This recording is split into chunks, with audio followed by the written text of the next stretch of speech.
Hello, my name is Patrycja Kierlik and I'm very pleased to welcome you on the last day of virtual job fair Nice to Meet Us.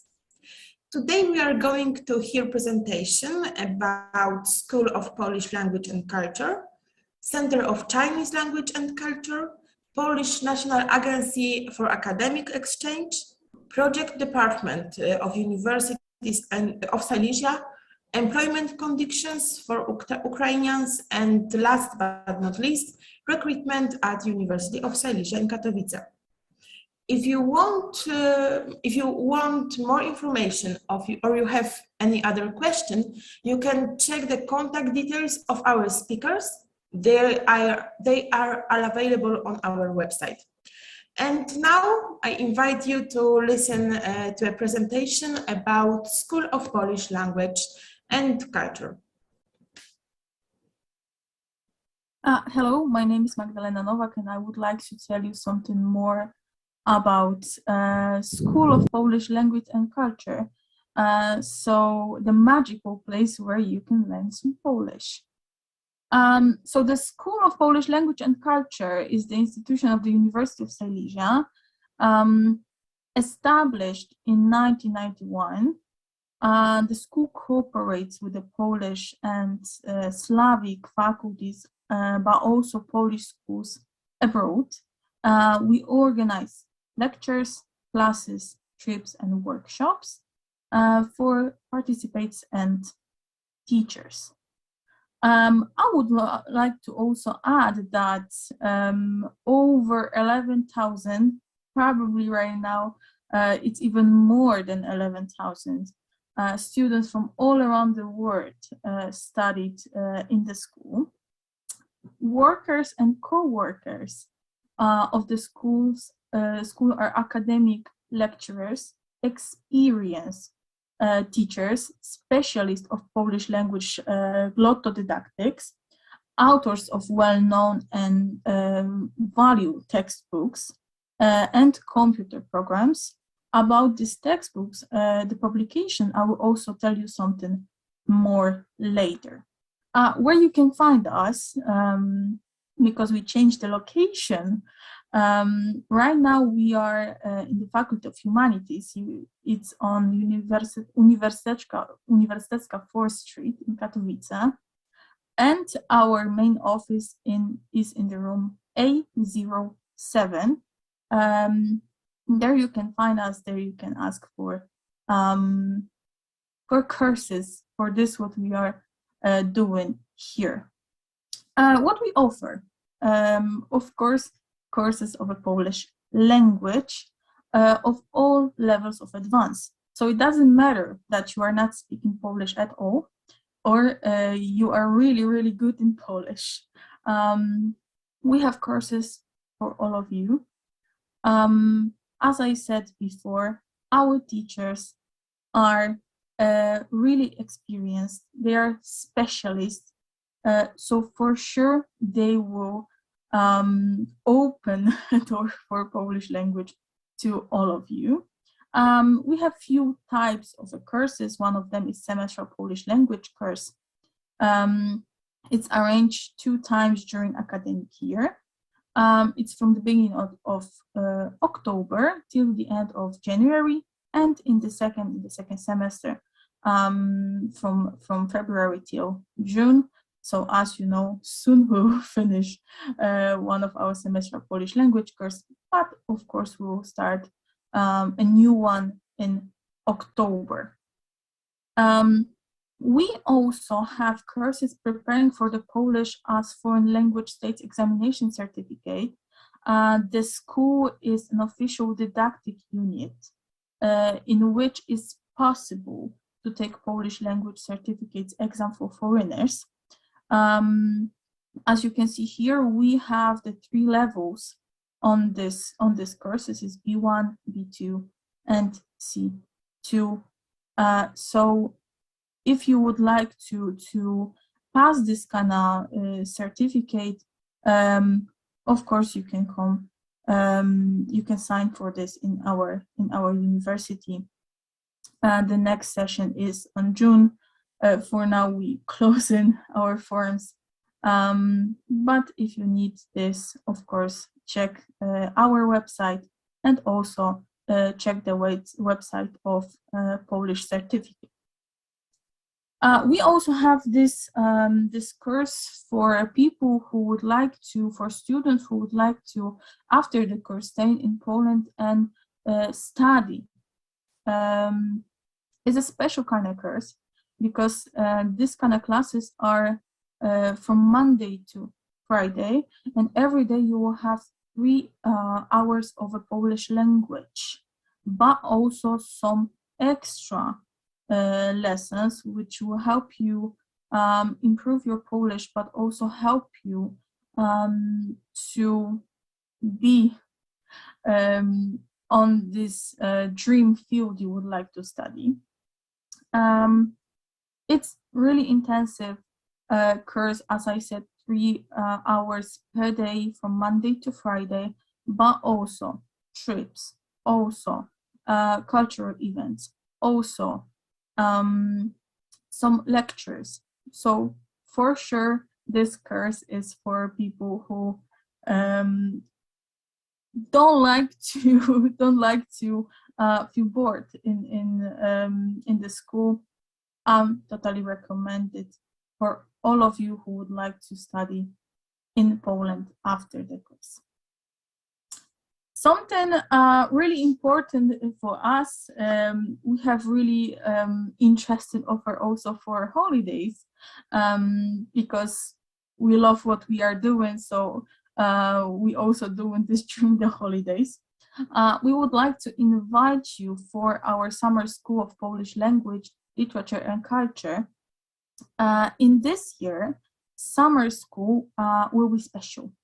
Will be special because we are giving you the opportunity to join our summer school in a contact form or online.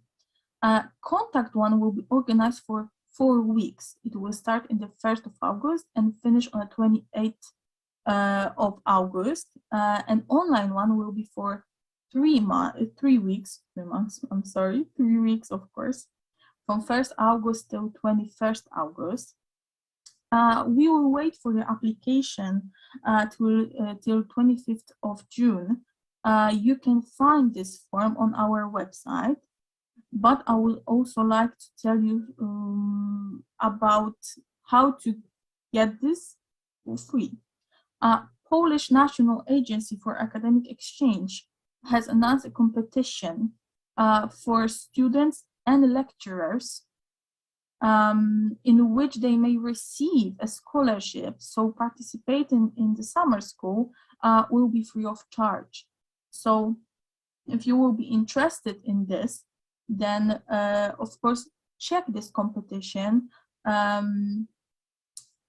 Our program includes, as you can see right now on the presentation, of course, Polish language course, but also a lot of trips, tours, virtual and in real life. So even if you will study online, then don't worry that you will not be as the same student as in the contact form.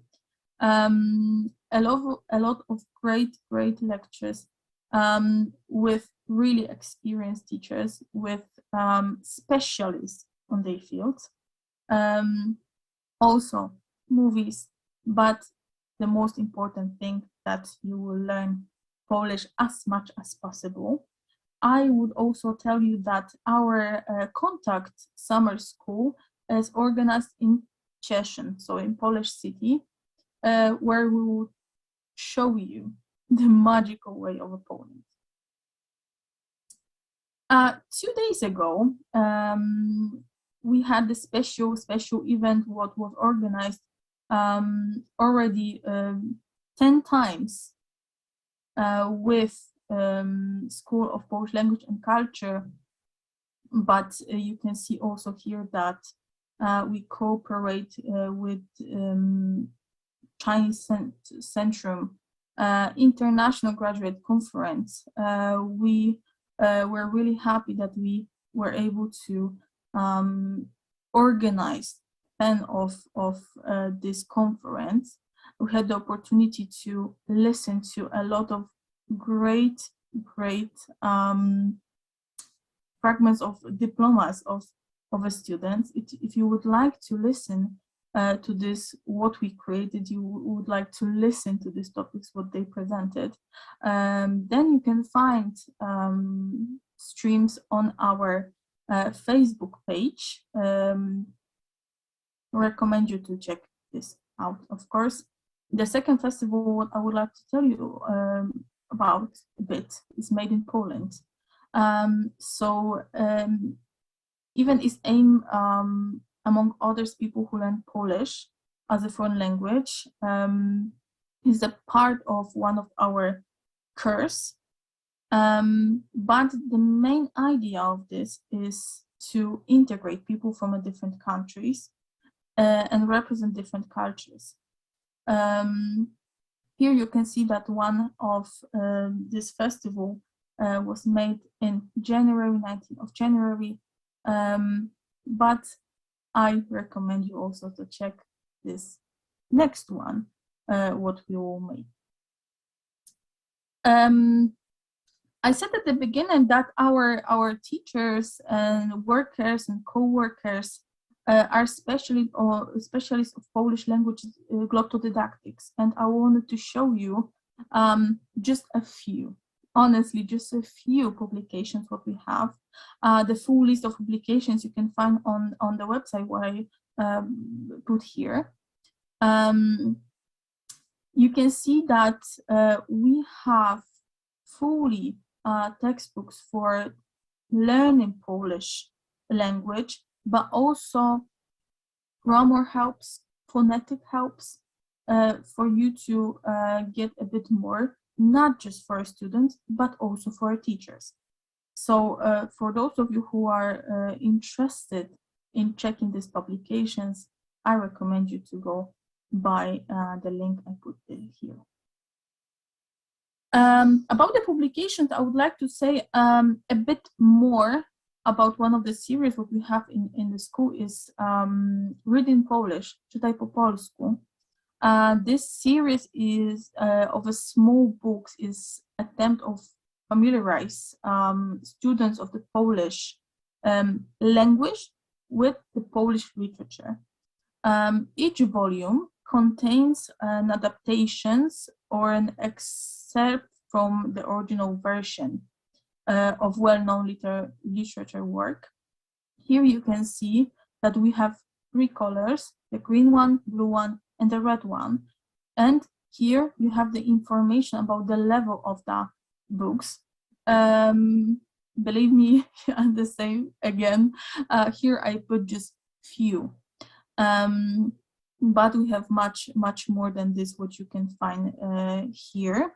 Among the works proposed here, we can find some novels by Sienkiewicz, which is not here, Prus, Orzeszkowa, Żeromski, but also short stories by Sapkowski, Kapuściński, or Lem. The books are suitable for both independent learning and under the supervision of the teacher. The authors of the studies have posted exercise with the key also to check the comprehension of the text, lexical and grammar, and a set of oral and written suggestion. Everything what you will find in these books, in this series, following the standards of certification exam, a glossary of basic forms of words used in the text will be a great help for students, also at the basics level. So it doesn't matter that you just started your journey with the Polish or you are much more advanced in this. I recommend you to check this series, to check those books, because I'm sure that all of you will find something for yourself, and that will be really, really interesting for all of you. A few words about our postgraduate qualifications teaching studies of Polish culture and the Polish language to foreigners.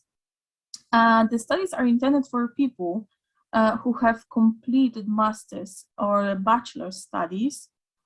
Study students may also be foreigners with an appropriate, which means at least B2 level knowledge of the Polish language.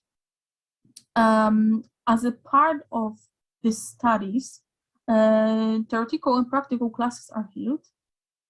They are conducted by employees of the University of Silesia and other specialists in the field of glottodidactics of the Polish language, who have been conducting practical classes with foreigners for at least a dozen years.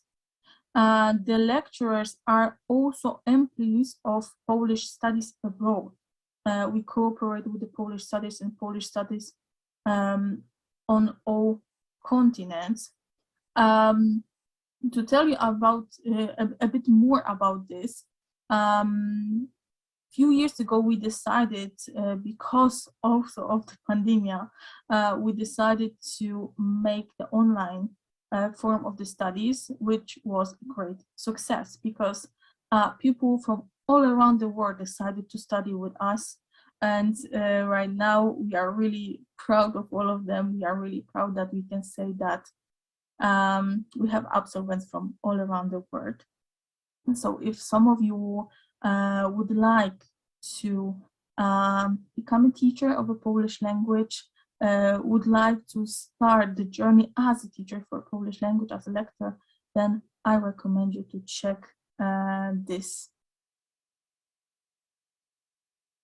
And check on us. So if you would like to study with us, if you would like to check our summer school, if you would like to get to know a bit more about this, and then you have two options. First, of course, is our website, which you can see here. There you can find all the information about our courses. You can find information about our studies and publications, some news, everything what you will need. On our Facebook page, you can check some pictures, what we are making during this event, what we are organized. You can check also your teachers when we are going for trips with the students. You will also find on our Facebook page all the information about some lectures, what we are making with the cooperation with Polska Półka Filmowa, so the YouTube channel made by Dr. Agnieszka Tambor. I recommend you to also check this YouTube channel because you will find a lot of interesting things to learn Polish, but also if you are a teacher, to learn how to teach Polish. So I recommend you to check our website on Facebook as well, and also our email is not complicated. So if you have any more questions, then of course I recommend to contact with us. And that's all about my presentation. I will also I would like to thanks to the organizers to making this event, so we had the opportunity to say something more about school and this what we are actually doing. Thank you very much for your speech and being here today with us. I have one question from our participants. How large are groups, and what about online classes? They are only online or in contact form? How it works? Mm-hmm. The size of the groups does not exceed 15 people. Many of the groups are much smaller than that, which is allowed for an individual approach for each student. So that's definitely something really positive. About the form of the lessons, our courses are organized in both forms. So the traditional, which means contact, and online. As I mentioned, the summer school will be organized in the same way. We are well prepared and experienced from both form of the classes for now. Thank you very much for that answer. One more time, thank you for being here with us. Thank you so much for organizing this. Thank you. The next presentation will start just in a moment, and see you at 11:14.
Witaj w Katowicach, stolicy województwa śląskiego.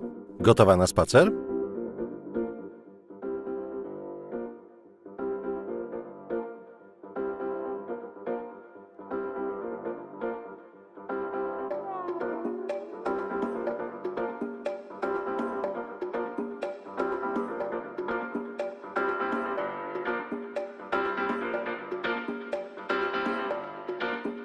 Jesteś na katowickim kampusie Uniwersytetu Śląskiego. Wydział Humanistyczny wprowadził się do tego budynku w 2021 roku.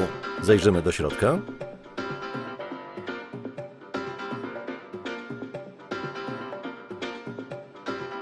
A teraz chodźmy odwiedzić samorząd studencki. To zaraz za rogiem przy Bankowej 14. W tym budynku można też studiować matematykę. W budynku pod numerem 12 znajduje się siedziba rektoratu. Tutaj pracują władze uczelni, a Tobie polecam Centrum Obsługi Studentów, czyli wyjątkowo kolorowe miejsce w rektoracie. Chodźmy do sąsiadów z naprzeciwka. Wydział Nauk Społecznych przy ulicy Bankowej 11 kształci socjologów, politologów i dziennikarzy, którzy szlifują swoje umiejętności w nowoczesnym studiu. Studia to wiedza, książki i rozmowy ze znajomymi. Pokażę Ci miejsce, w którym połączysz wszystkie te trzy elementy. Mieści się tu Centrum Informacji Naukowej i Biblioteka Akademicka. I jeszcze jedno. Stąd jest już bardzo blisko do gwiazd. A to Wydział Prawa i Administracji. W XXI wieku wprowadził się do nowego budynku o niezwykłej architekturze. Tutaj także studenci przekuwają teorię w praktykę.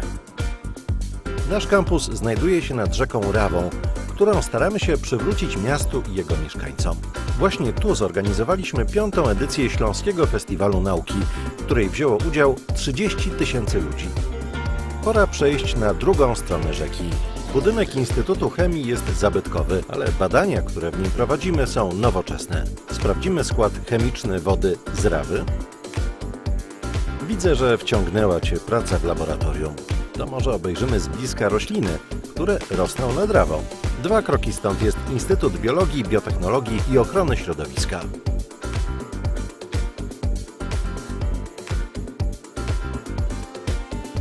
Czas na spacer ulicą Warszawską, która powstała na długo zanim Katowice stały się miastem.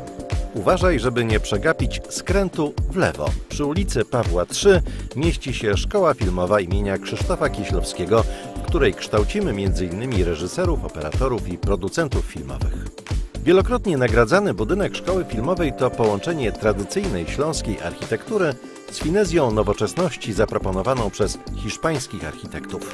W tych pięknych wnętrzach uczą się młodzi filmowcy, których dzieła są oglądane na całym świecie. Także w Katowicach, gdzie nie brakuje kultowych kin. Czas na dłuższy spacer, w trakcie którego zobaczysz wizytówki miasta, strefę kultury i legendarny spodek.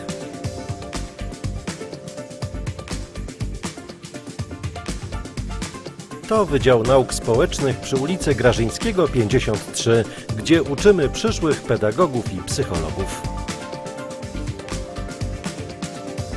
Spacer ulicami Mariacką i Dworcową to dobry moment na łyk kawy.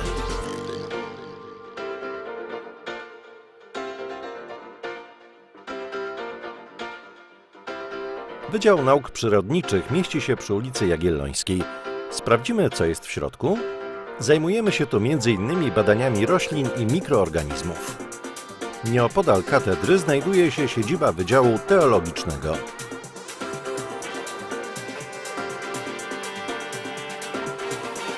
Jesteśmy w dzielnicy Ligota, gdzie znajdują się nasze akademiki.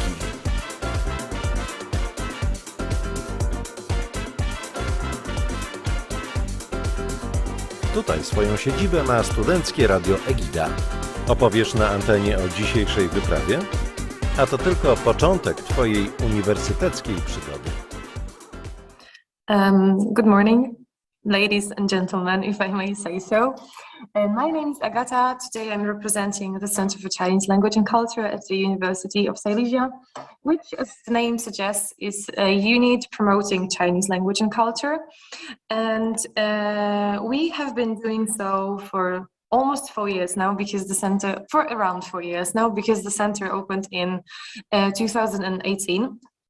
We've had 2 directors so far, because the first director was Dr. Agnieszka Tambor, and now our director is Tomasz Gęsina. And our team consists of qualified Chinese teacher. Mostly we have native speakers. I am the only person who's not a native speaker. I also graduated from the University of Silesia. Now I'm continuing to cooperate with the university, but on different bases. And our headquarters, if I may say so, our Center for Chinese Language and Culture is located in Katowice, of course, the Department of Humanities, the Faculty of Humanities, and it's the full address is Uniwersytecka 4. It's in Katowice, as I mentioned. Very easy to find, a new department, new faculty. And our center is also a Confucius classroom, and it is only one of 3 in Poland. And we actually belong to the Confucius Institute in Opole. It's our supervising unit. And we are also supervised by Beijing, by Beijing University of Technology. We are founded by the university, by this University of Technology in Beijing, and we are very often praised for being one of the best Confucius classrooms in Poland. And these are not my words; these are the words which have been spoken to us, and this is the praise which we have been given by the Confucius Institute in Opole.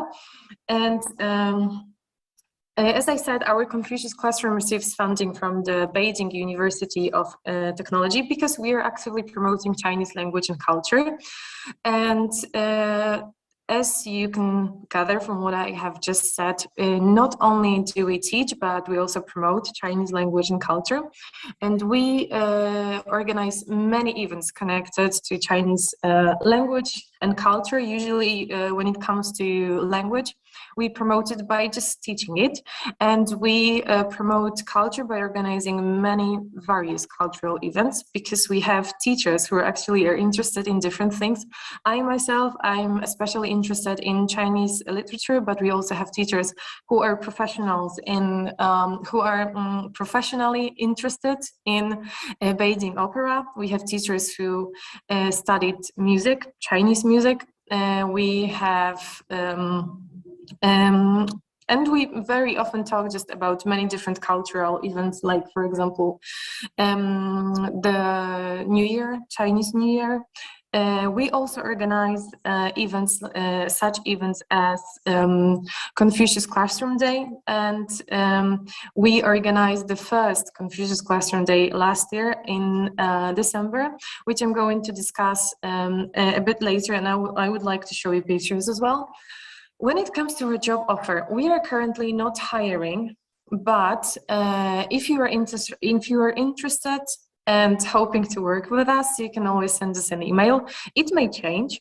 So our potential employees should have, of course, excellent Chinese language skills.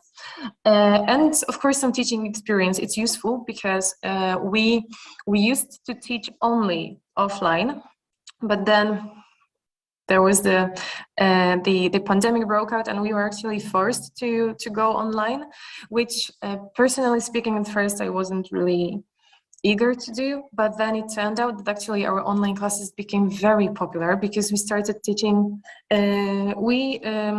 Started teaching, you can say, all over Poland, because we have students from different parts of Poland, and actually going online allowed us to develop a lot, because now each term we have around 300 students, and each class of students, we can have each class or each group may have up to around 20 students, so that we can teach, so that teaching is convenient for us and learning is convenient for our students. And when it comes to teaching experience, it's we also mean a knowledge of modern teaching tools, because of course, due to the fact we teach online, we also have to use some modern technologies and some modern platforms, educational platforms.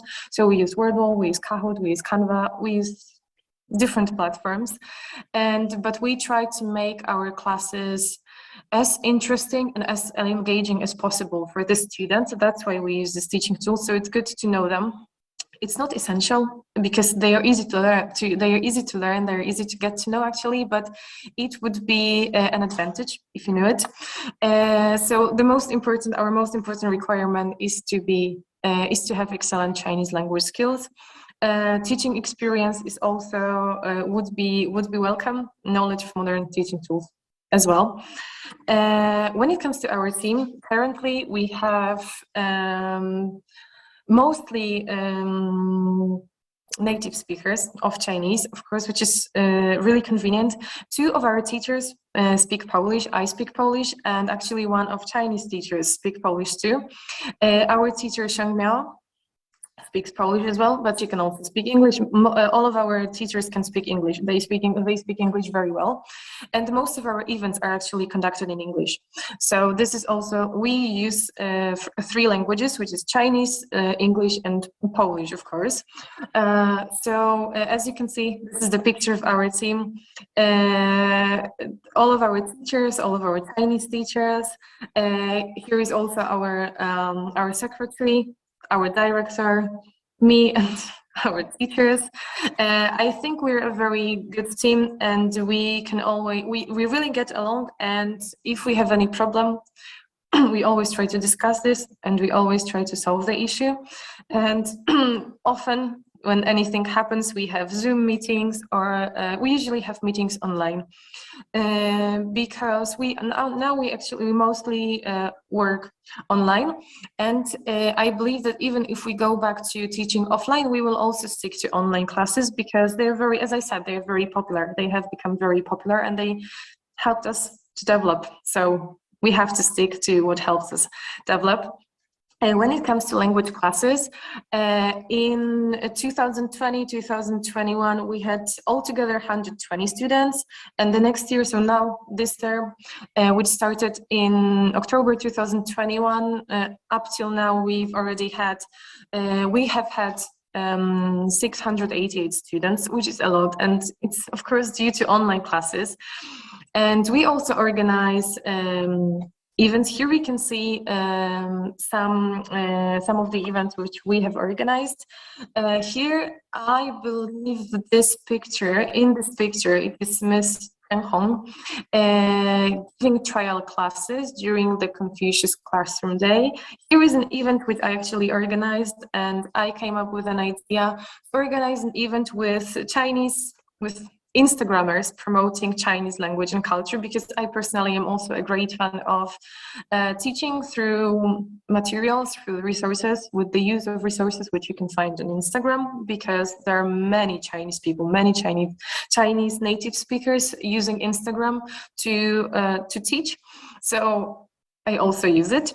And here we have some of our guests. You can see here some of our guests talking about how to use non-standard modern technologies to learn Chinese. So we have, of course, mentioned movies, music. We use everything. If our potential employees would like to use anything that's not standard books, it's very welcome. Then we have our events and culture.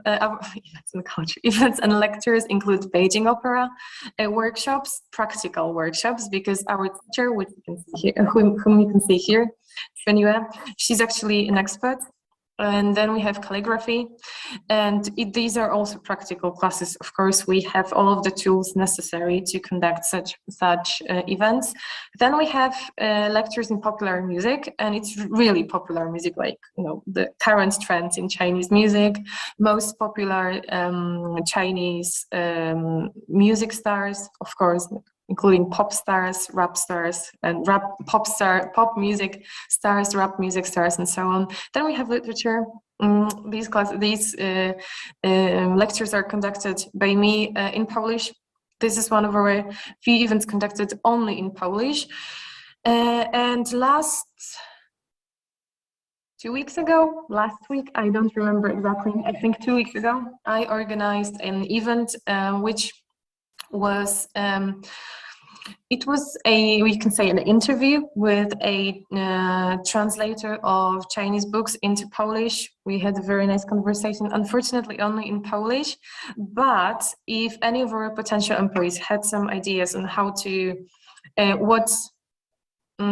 promote culture and what cultural events we could conduct, then it's also very welcome.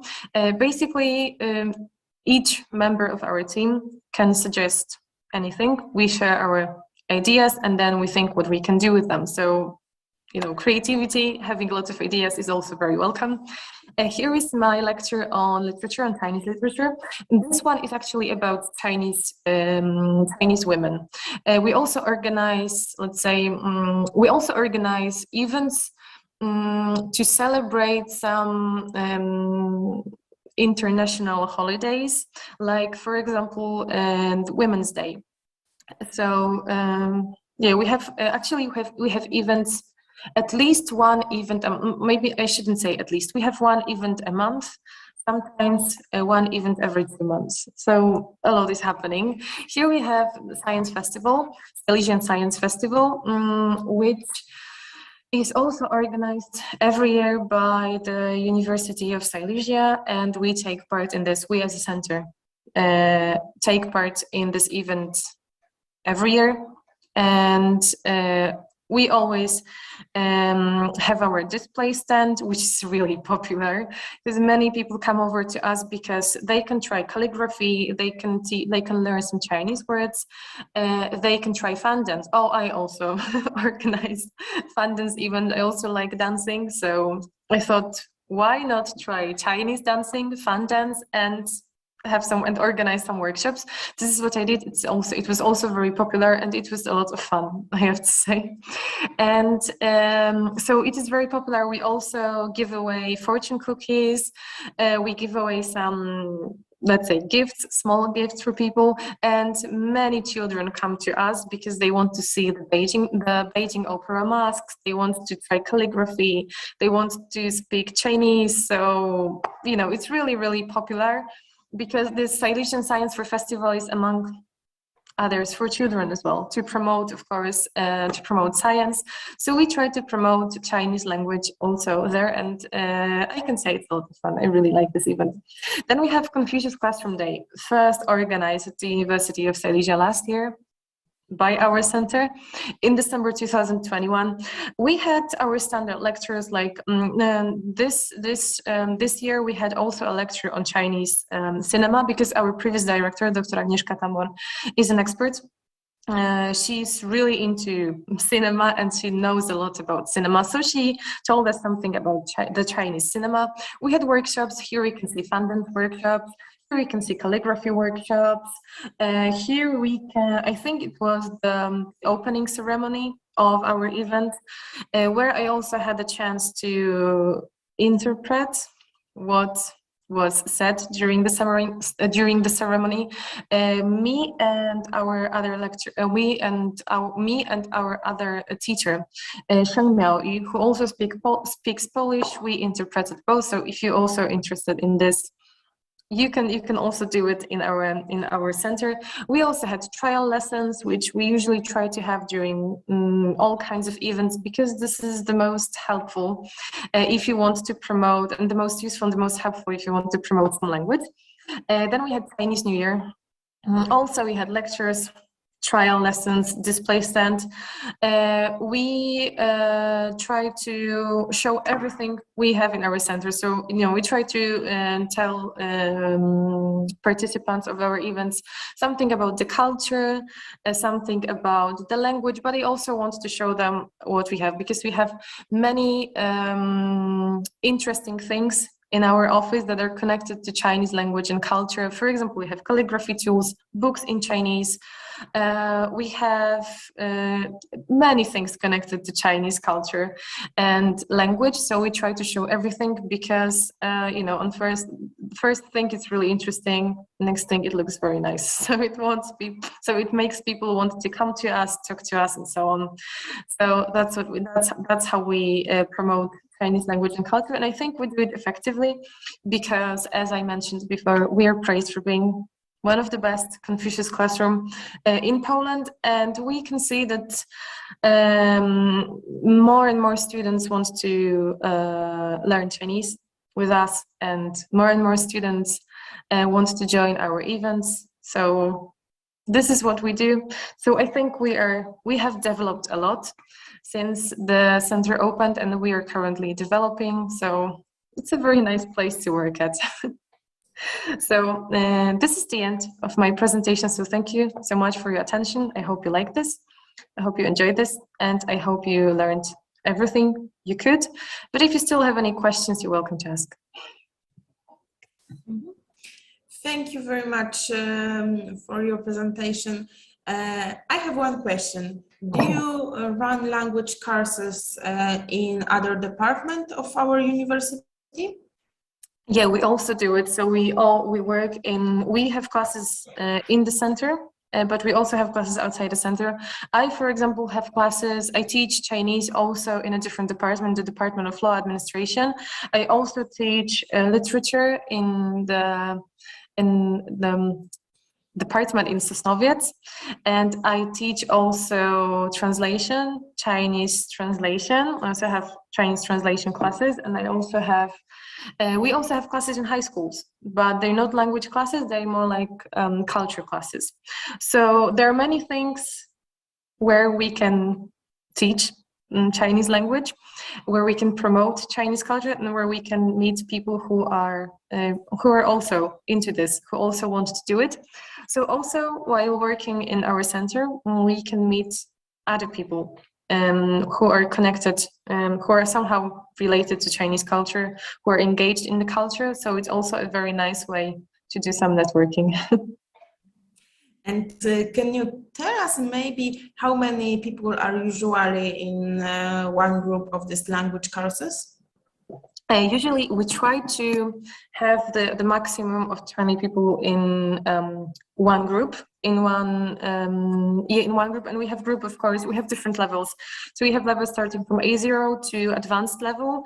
Usually advanced classes are conducted by our Chinese, but by native speakers, because we think it's the most convenient. But most of course, those advanced classes usually have fewer students, but mostly it's around 15 to 20 people, because we think it's the most convenient to learn like this. And the most comfortable for all of the teachers and... yeah, for both, for everyone. True, that's how it works. Thank you for this clarification and for presence here today. Thank you. Thank you for inviting me.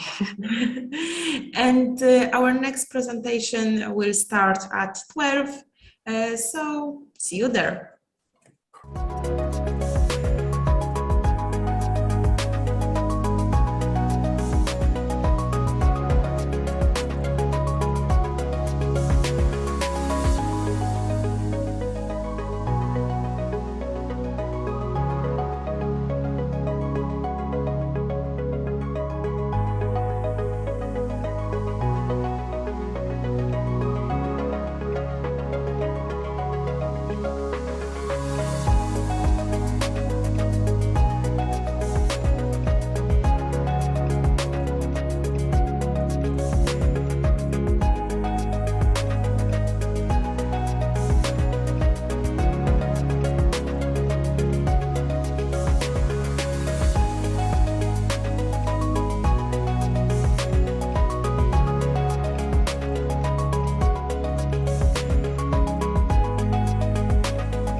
Drogowa trasa średnicowa, którą właśnie jedziesz, to największa drogowa inwestycja województwa śląskiego. To właśnie tą trasą dojedziesz do Śląskiego Międzyuczelnianego Centrum Edukacji i Badań Interdyscyplinarnych, w którym od 2019 roku działa Wydział Nauk Ścisłych i Technicznych. 140 nowoczesnych laboratoriów i pracowni badawczych, multimedialna biblioteka, dziekanaty czy audiowizualne aule. Aha, widzę, że nie tylko mnie przydałby się odpoczynek. Rozgość się w wydziałowej strefie aktywności studenckiej.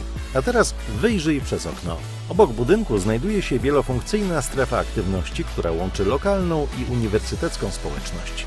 Gotowa na dalsze poznawanie uroków Chorzowa? Obiecuję, że to miasto jeszcze nie raz Cię zaskoczy. Chorzowski rynek jest prawdopodobnie jedynym placem w Polsce, który został podzielony na pół drogą szybkiego ruchu, tak zwaną estakadą. To galeria sztuki muzycznej i obrazu. Po drugiej stronie estakady mieści się siedziba Teatru Rozrywki. To jedna z najważniejszych polskich scen teatralnych. Zachwycający, prawda? Budynek Poczty Polskiej to prawdziwa neogotycka wizytówka miasta. Postindustrialne obiekty miasta znajdują się także na szlaku zabytków techniki naszego województwa, który jest najbardziej interesującą trasą turystyki industrialnej w Polsce. Pokażę Ci jeszcze zielone płuca Chorzowa, czyli Park Śląski. To blisko 600 hektarów zieleni, Śląski Park Linowy, ścieżki rowerowe i śląskie wesołe miasteczko nazywane Legendią. W parku mamy także coś dla miłośników wiedzy. Planetarium Śląski Park Nauki. A to prawdziwa legenda – Stadion Śląski. To właśnie tutaj latem odbywają się liczne koncerty, warsztaty czy zloty food trucków.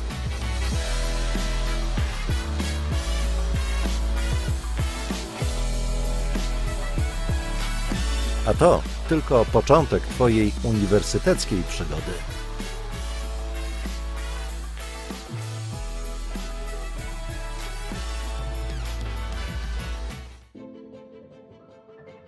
Uniwersytet Śląski w Katowicach to bardzo dobre miejsce do pracy, dające duże możliwości w zakresie współpracy międzynarodowej. Od lipca 2020 roku jesteśmy członkiem Uniwersytetu Europejskiego Transform for Europe.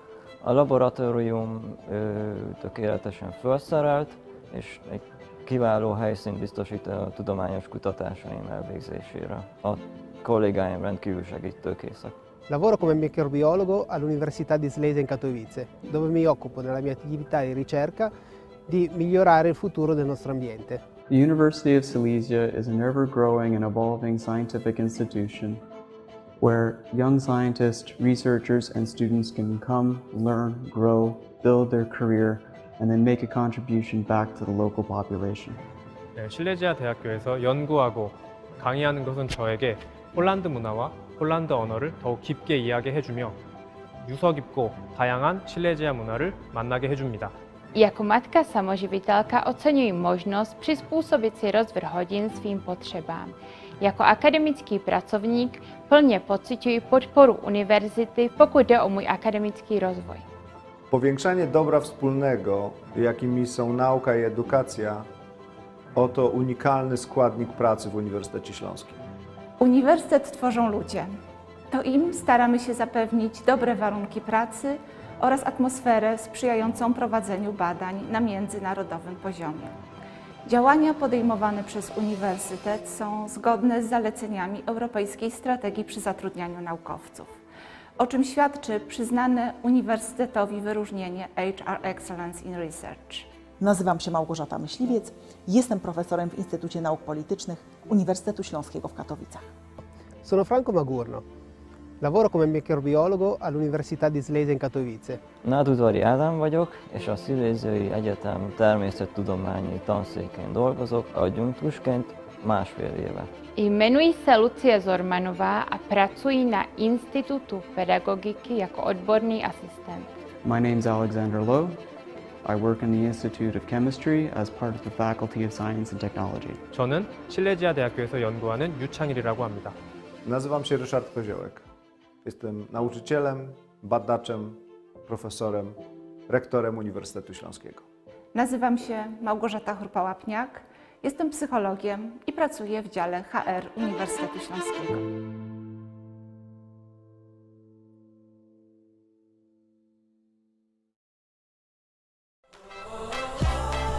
Przez całe życie doświadczamy świata. Doświadczenia definiują nas od najmłodszych lat. Obserwujemy, uczymy się, patrzymy coraz dalej. Błędy, wyzwania i porażki to także nauka. Krok po kroku uczymy się, jak zmieniać naszą rzeczywistość. Nasze sukcesy osiągamy dzięki doświadczeniu. Dzielimy się pasjami, tworzymy i dajemy upust kreatywności. Pewne doświadczenia zostają z nami na całe życie. Dzięki ciekawości świata docieramy w nowe miejsca i rozwijamy się. Wszyscy doświadczamy różnych sytuacji, zdarzeń i zjawisk. Uniwersytet opiera się na doświadczaniu. Uniwersytet Śląski.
Hello, welcome after a short break.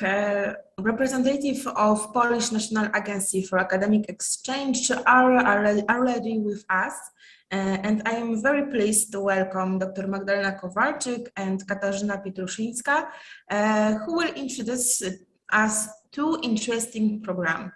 I believe this will be a very important presentation for the virtual job fair participants. So the floor is yours. Hello, thank you for joining us today. I'm happy you have accepted our invitation to the workshop regarding NAWA grants. Let me introduce myself. My name is Katarzyna Pietruszyńska. I'm representing Polish National Agency for Academic Exchange, NAWA, and I will provide you with some information about the Polish Returns, Polskie Powroty program. Let me show you my presentation.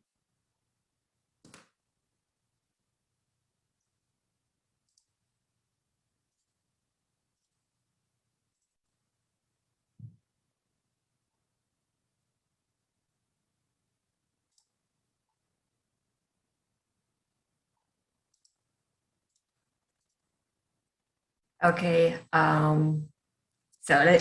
let's start. NAWA is a Polish state agency, and our mission is to boost the potential of Polish science and higher education through international exchange and cooperation. One of our fields of activity is supporting mobility of individual scientists. And what is very important for us, we understand mobility as a way to improve the scientific excellence of Polish science. Polish Returns, or Polskie Powroty in Polish, is our flagship program. We launched the course on regular basis each year since 2018, and currently there is a call open. The call is open till July 25th.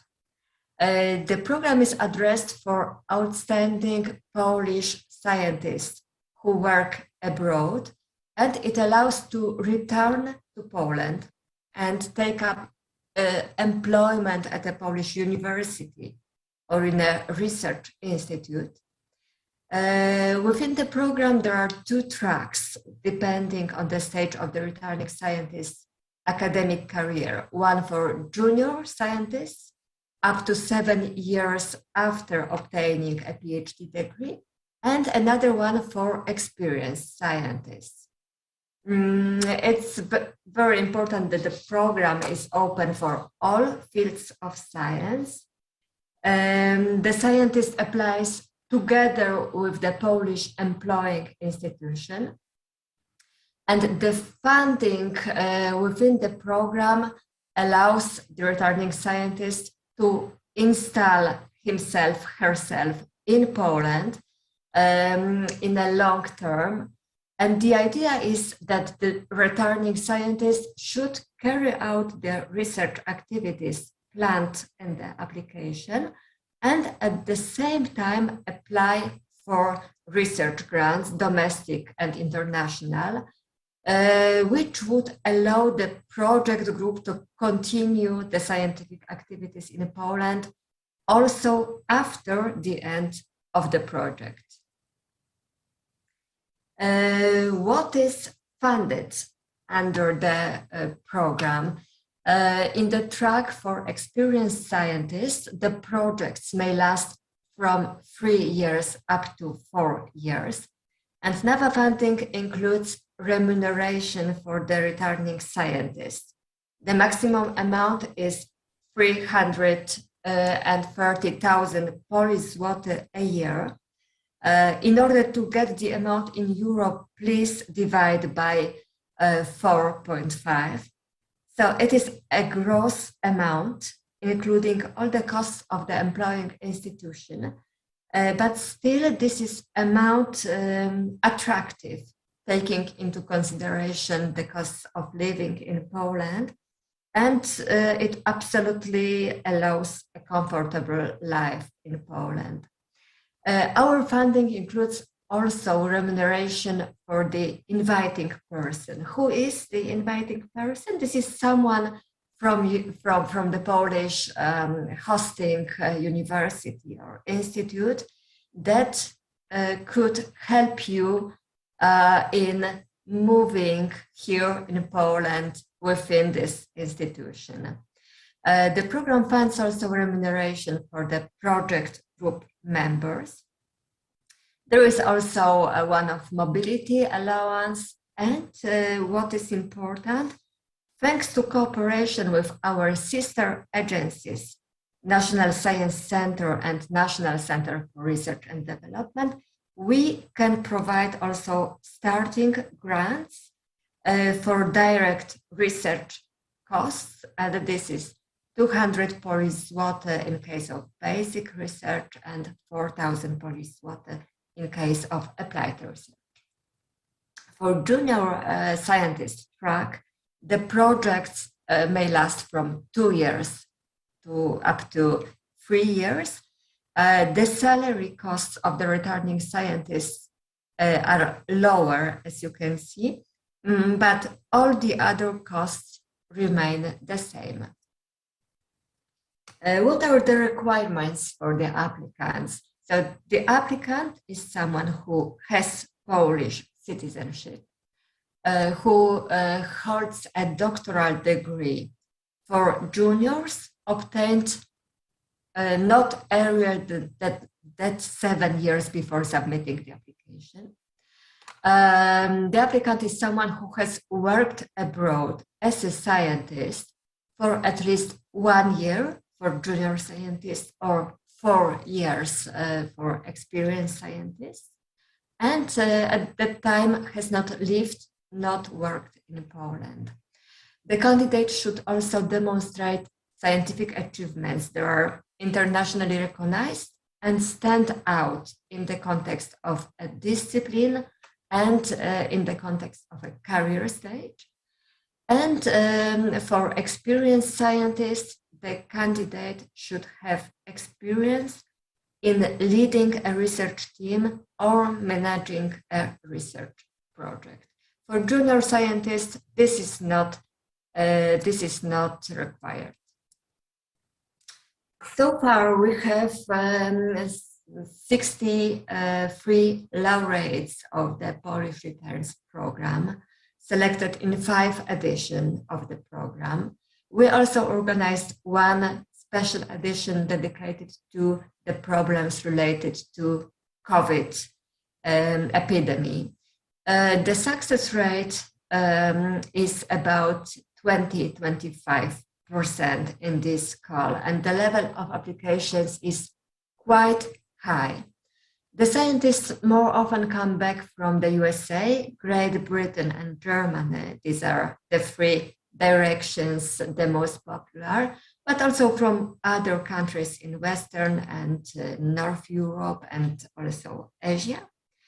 They have very interesting career tracks in top-world universities and research centers. We have also some transfers from industry, which is, in my opinion, very, very interesting. And natural scientists and engineering are the most represented fields of science, but as I said before, we are open also for humanities, social sciences, medical sciences, and every other disciplines. We try to keep the contact with the returning scientists, and we ask what is their motivation to participate in the program, to come back to Poland after several years of successful scientific career abroad. So the most common answers are that the program provides an attractive opportunity to create own research group and to gain scientific independence. Sometimes it is also the need for more professional stability after several postdoc positions, which of course are fixed term. And we also hear that some kind of modern patriotism is a motivation. So the need to share in Poland the knowledge and the experience gained abroad. And of course, there are individual motivations like family reasons, sometimes also some barriers to integrating and promoting possibilities in the research community abroad. The last slide from me, some tips for you how to prepare a successful application. Of course, please read the call text and decide if the program is for you and what you should put attention to. Think carefully which employing institution to choose. In Poland, we have a great variety of universities and research institutes, and it is really important to choose the best one for you. So I mean also the institution that is able to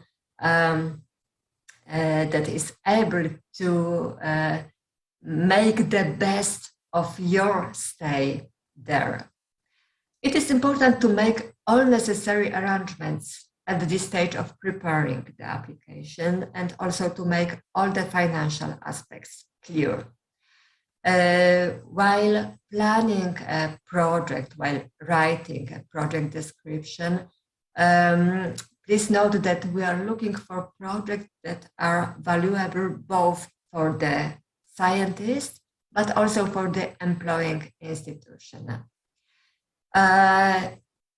It's also recommended to learn about the offer of the Polish and International Grant Agency. And in Poland, we have really huge opportunities for getting funding, for example, from the National Science Center or National Center for Research and Development. We strongly recommend thinking ahead about planning the project group recruitment. Returning scientist has opportunity to create her own project group. But it is important to know that in Poland, on one side, you have great choice of really, really good young scientists. But on the other hand, the job market for young scientists is quite competitive. So it's important to start the recruitment at the very beginning of the project or even before, if it's possible. Okay, when writing your application, please choose publications and achievements that show you in the best light. It's not important to give a lot of publications. It is important to select the best ones. Please provide comprehensive information that meets the assessment criteria. Organize the information so that's legible and logical. Please also plan concrete results, ambitious publications, and long-term cooperation. Something quite important, do not assume that something is obvious. It's better to present the data in the application so that the experts could find it easily. Just put yourself in the role of an expert and ask yourself, does the application answer their questions? And the last but not least, do not submit your application at the last minute. If you prepare grant applications, I'm sure you know that it's better to send your application one day before, not at the last minute, just for technical reasons. Okay, so that's all from me. I hope it was an interesting material for you to think about. And now my colleague, Magda Kowalczyk, will take over the presentation. And she will tell you about another NAVA program, the scholarship program called ULAM.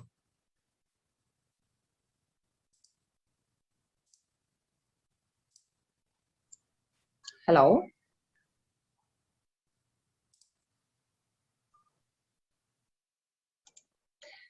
Okay, let me turn on my presentation. Can you see it?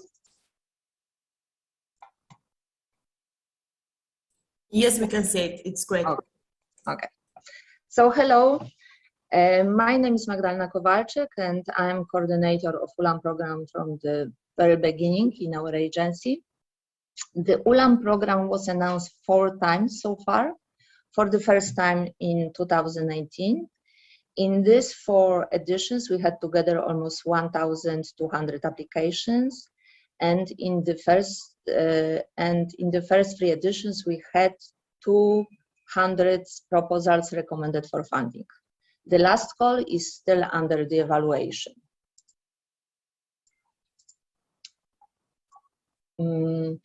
ULAM program allows to invite scientists and specialists to the Polish institutions of science and our universities, but an application is submitted by individual scientists. The program allows to host scientists, both young doctors and experienced professors, of any nationality, representing all fields of science. Polish citizens working permanently abroad may apply, but they may constitute a maximum of 10% of fellows in the call. Eligible applicant has a doctoral degree and also has not lived, worked, or studied in Poland for the last 3 years. Applicant has to possess minimum 3 achievements in the last 5 years and also should be now or was recently employed at a foreign higher education institution or scientific research center. Applicant also needs an invitation from the host institution confirming the willingness to host her or him for the requested period and indicates the person who is responsible for coordination and for supporting this fellow. Visiting scientists can stay in Poland for 6 to 24 months, and visit can start no earlier than next January after submitting the application. The dates you can see here are from the last announcement. During the realization of project, the period of stay outside the host institution cannot be longer than 10% of total time. This 10% applies to the absence not related to the project, like holidays or family reasons, etc. Scientists receive a monthly scholarship, 10,000 per month. It's about 2,100 euros, and also mobility allowance for the travel costs. Insurance cost and cost of visa, if required, are covered by the fellow. We have also special money for learning of Polish, but of course only for foreigners. Scientists may be accompanied by members of family, and in the case disabled person, he or she may arrive with personal assistant and get money as for a spouse. There is no money for institution or for any research like materials or conferences.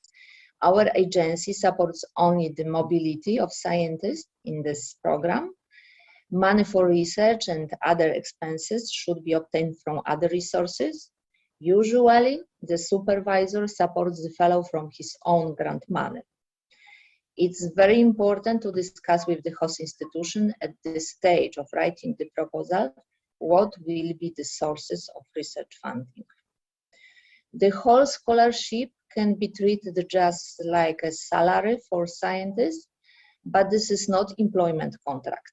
We transfer the scholarship directly to the fellow's bank account, and fellow does not pay any taxes.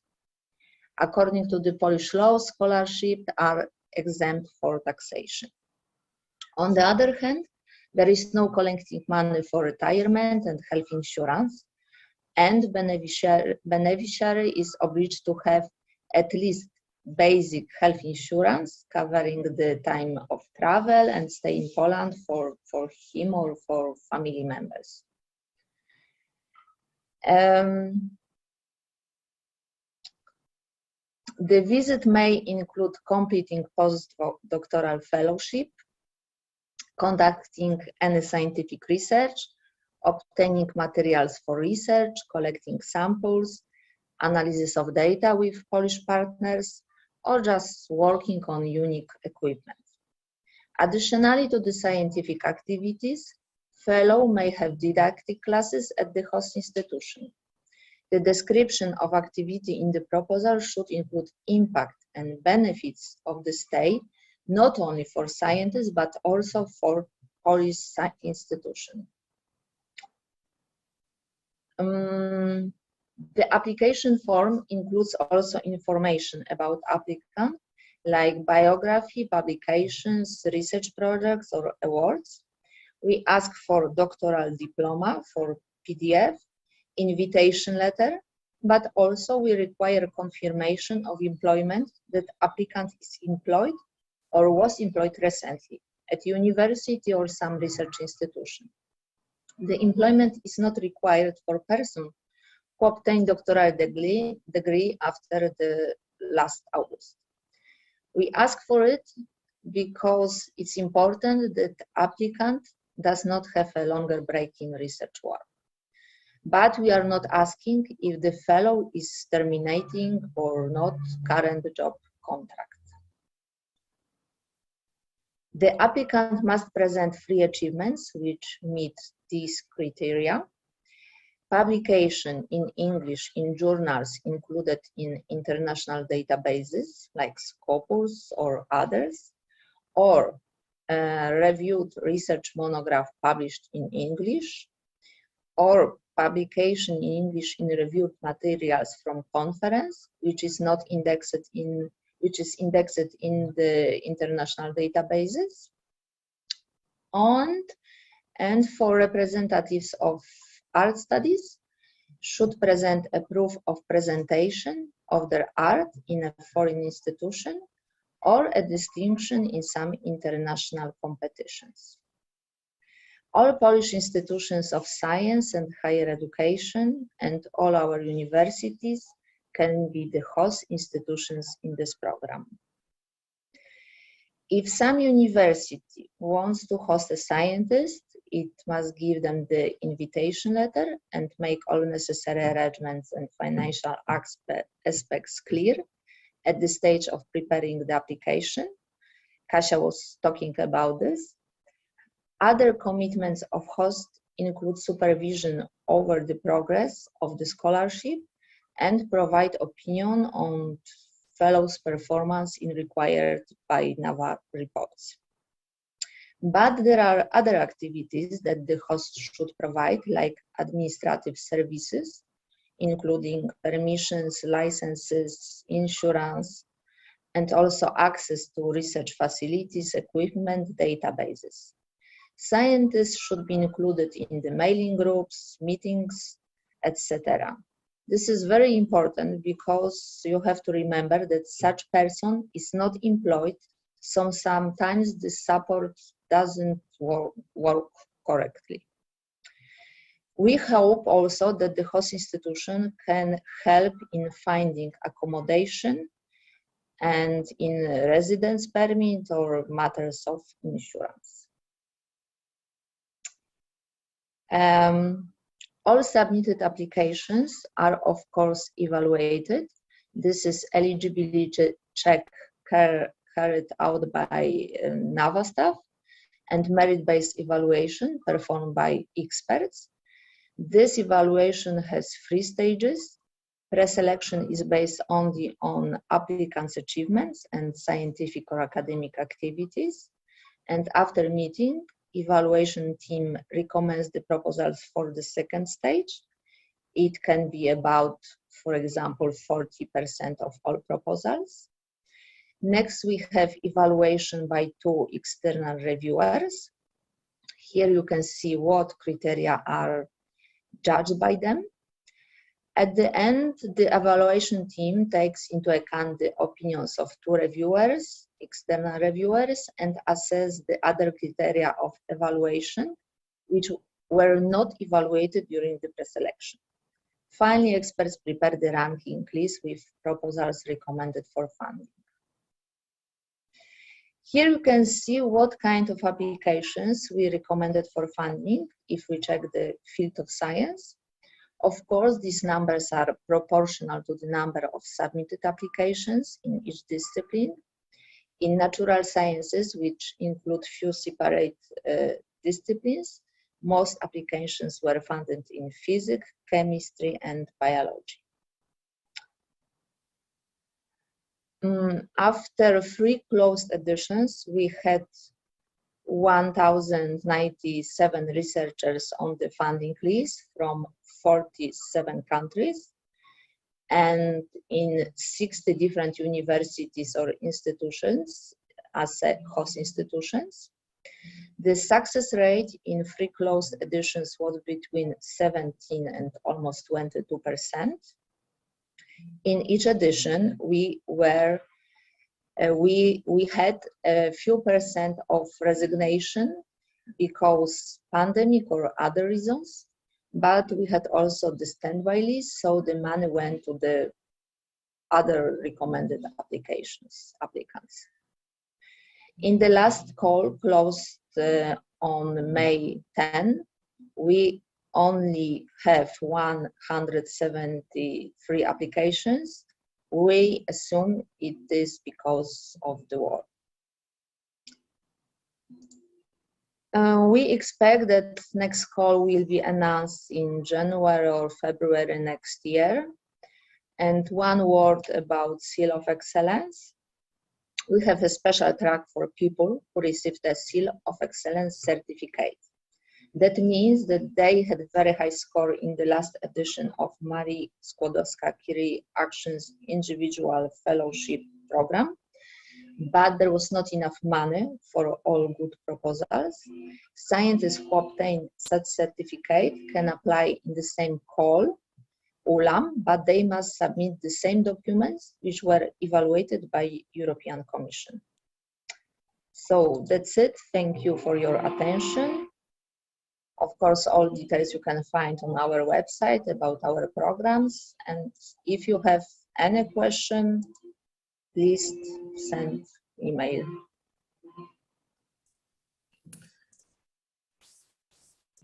Okay, thank you very much for your presentation. We have two questions on our chat. The first of them is about Polish return program. And we have a question if there are any limits in accepting in application for grant in Polish return program. Sorry, in terms of discipline. So maybe you can give us an answer.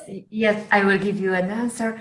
No, the program is open for all fields of science, and we do not use any quotas or something. So the only thing that matters is the quality of the candidate and the quality of the project, and that's all. So we don't have any internal limits concerning the number of funded projects within one discipline. Okay, that's very, very great that there's no limitation about disciplines. And another question which we have here is about ULAM program. You have mentioned that the fellow may also teach. How much experience in teaching they should have? Is this something which you check? Mm-hmm. You know, we don't check it, and we really don't ask about experience in teaching, because everything depends on agreement between applicant and institution. Yeah, because they know what kind of teacher they need, in what kind of science disciplines, everything. So this is agreement between them. Okay, that's fair enough. And that's all questions for today. I hope that our participant will make text you with answer. With question on your email. I just remembered that you can find our contact details on our website also, and we are very grateful to you for being the part of Virtual Job Fair. Nice to meet us and give us this interesting presentation. Thank you very much. Thank you. We are also happy that you have invited us, and please remember, if any questions crop up later, please don't hesitate to contact NAVA. Thank you. Thank you. And after a short break, we will have the opportunity to find out more about how the project department of our university works. So, see you soon.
Witaj w Cieszynie, mieście, w którym stykają się dwie kultury, polska i czeska. Jak najlepiej zacząć poznawać nowe miejsce, kierując się z punktu A do punktu B na własnych nogach. Jesteś na miejscu. Wydział Sztuki i Nauk o Edukacji. Tu kształtują się i rozwijają swoje pasje przedstawiciele nauk społecznych i humanistycznych oraz środowisk artystycznych.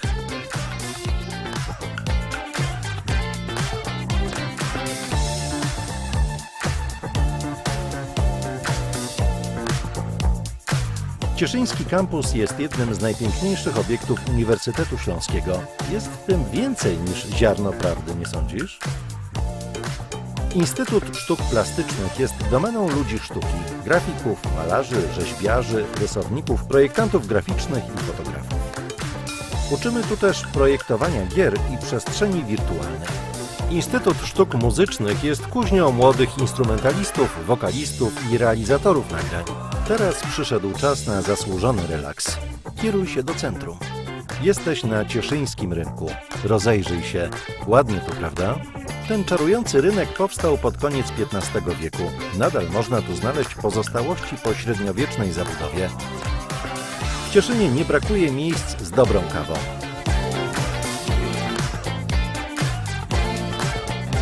Znasz tę budowlę, prawda? Rotunda w Cieszynie ma już około 1000 lat.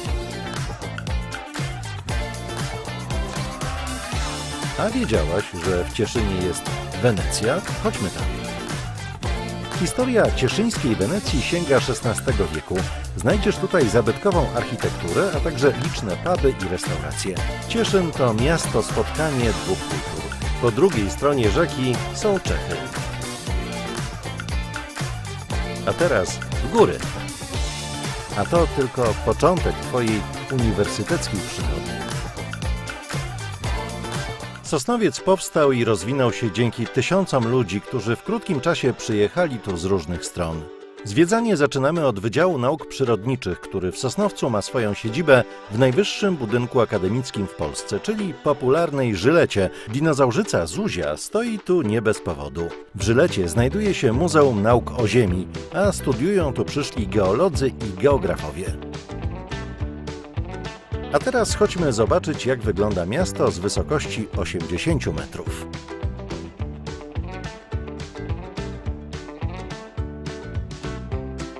Przy ulicy Będzińskiej studiują też przyszli informatycy. Pójdziemy zobaczyć, gdzie się uczą.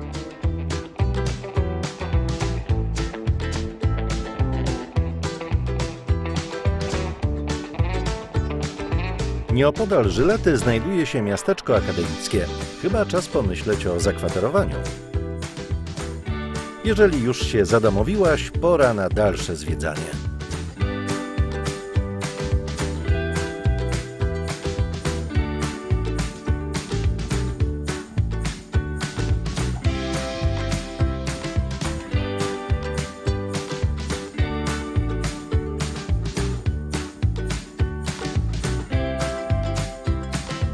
Nowoczesny budynek przy ulicy Grota Roweckiego 5 jest jedną z siedzib Wydziału Humanistycznego Uniwersytetu Śląskiego. Dominują tu języki nowożytne, a może spróbujesz swoich sił w tłumaczeniu symultanicznym. Sosnowiec powstał jako miasto wielokulturowe. Kiedyś różnymi językami mówiono na ulicach, a dziś w salach wykładowych. Pałac Dietla to jedna z pereł Sosnowca. Pochodzi z końca XIX wieku. Zwiedziłaś ciekawy zabytek, a teraz pora na odrobinę nowoczesności. Zagłębiowska Mediateka to dobre miejsce dla studentów. W Sosnowcu można dobrze spędzać czas na różne sposoby, o każdej porze dnia i roku. A to tylko początek twojej uniwersyteckiej przygody.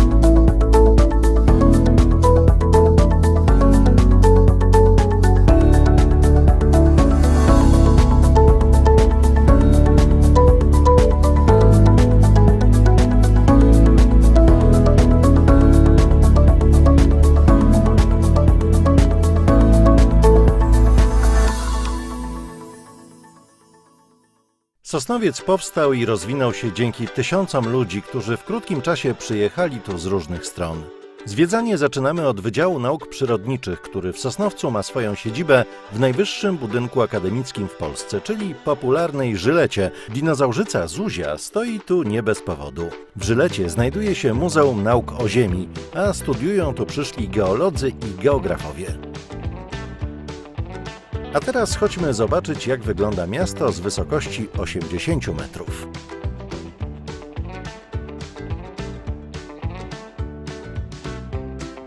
Przy ulicy Będzińskiej studiują też przyszli informatycy. Pójdziemy zobaczyć, gdzie się uczą.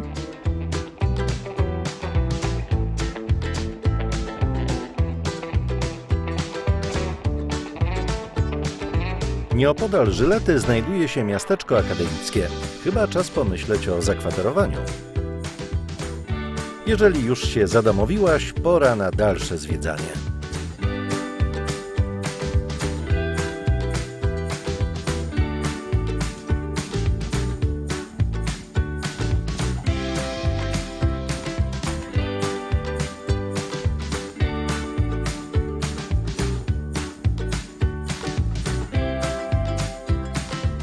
Nowoczesny budynek przy ulicy Grota Roweckiego 5 jest jedną z siedzib Wydziału Humanistycznego Uniwersytetu Śląskiego.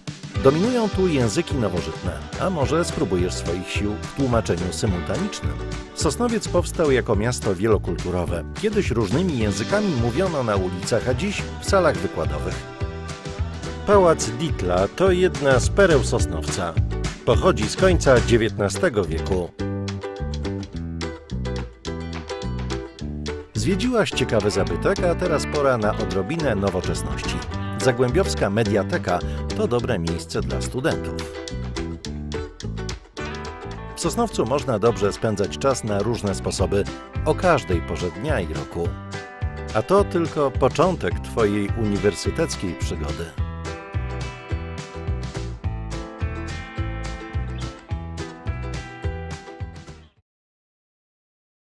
Witaj w Katowicach, stolicy województwa śląskiego. Gotowa na spacer?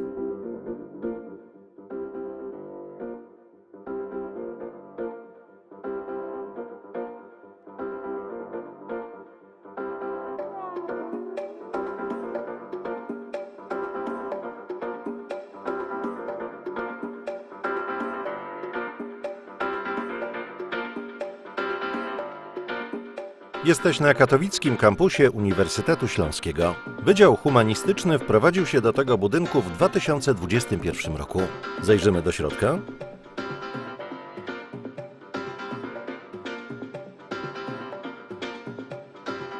A teraz chodźmy odwiedzić samorząd studencki. To zaraz za rogiem przy Bankowej 14. W tym budynku można też studiować matematykę. W budynku pod numerem 12 znajduje się siedziba rektoratu. Tutaj pracują władze uczelni, a Tobie polecam Centrum Obsługi Studentów, czyli wyjątkowo kolorowe miejsce w rektoracie. Chodźmy do sąsiadów z naprzeciwka. Wydział Nauk Społecznych przy ulicy Bankowej 11 kształci socjologów, politologów i dziennikarzy, którzy szlifują swoje umiejętności w nowoczesnym studiu. Studia to wiedza, książki i rozmowy ze znajomymi. Pokażę Ci miejsce, w którym połączysz wszystkie te trzy elementy. Mieści się tu Centrum Informacji Naukowej i Biblioteka Akademicka. I jeszcze jedno. Stąd jest już bardzo blisko do gwiazd. A to Wydział Prawa i Administracji. W XXI wieku wprowadził się do nowego budynku o niezwykłej architekturze. Tutaj także studenci przekuwają teorię w praktykę. Nasz kampus znajduje się nad rzeką Rawą, którą staramy się przywrócić miastu i jego mieszkańcom. Właśnie tu zorganizowaliśmy 5. edycję Śląskiego Festiwalu Nauki, w której wzięło udział 30 000 ludzi. Pora przejść na drugą stronę rzeki. Budynek Instytutu Chemii jest zabytkowy, ale badania, które w nim prowadzimy, są nowoczesne. Sprawdzimy skład chemiczny wody z Rawy. Widzę, że wciągnęła Cię praca w laboratorium. To może obejrzymy z bliska rośliny, które rosną nad Rawą. 2 kroki stąd jest Instytut Biologii, Biotechnologii i Ochrony Środowiska.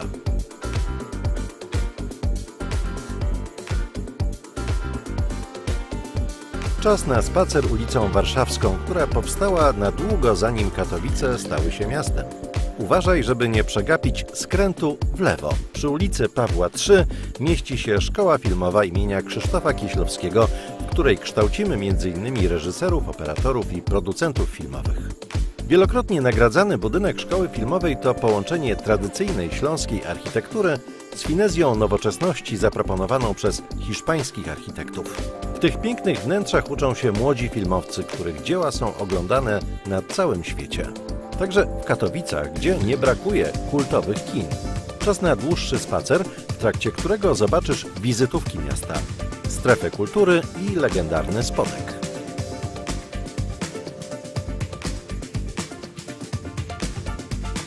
To Wydział Nauk Społecznych przy ulicy Grażyńskiego 53, gdzie uczymy przyszłych pedagogów i psychologów. Spacer ulicami Mariacką i Dworcową to dobry moment na łyk kawy.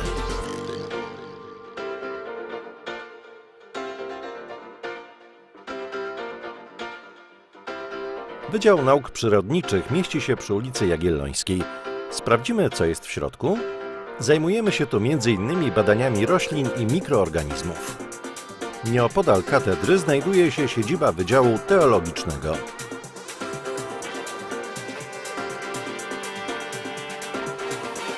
Jesteśmy w dzielnicy Ligota, gdzie znajdują się nasze akademiki.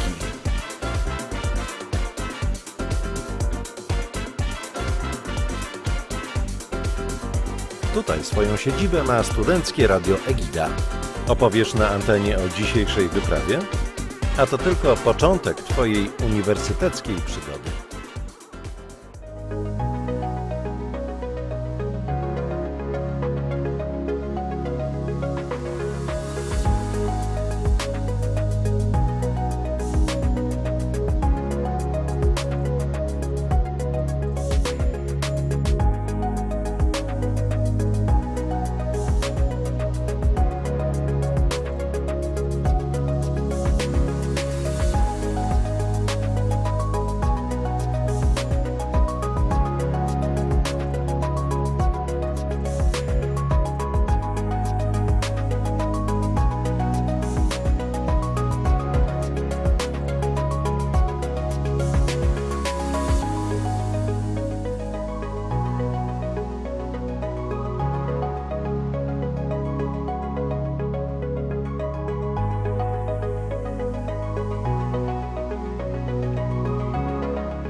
Hello, my name is Hanna Kostrzewska and I'm representing today project department, one of University of Silesia departments that works on different kind of projects. And I would like to introduce to you how does it work, how we work on our daily basis, and what are the main topics of our daily responsibilities, and how we try to help our researchers to find a project that fits them and that can be used and implemented in the reality of the University of Silesia.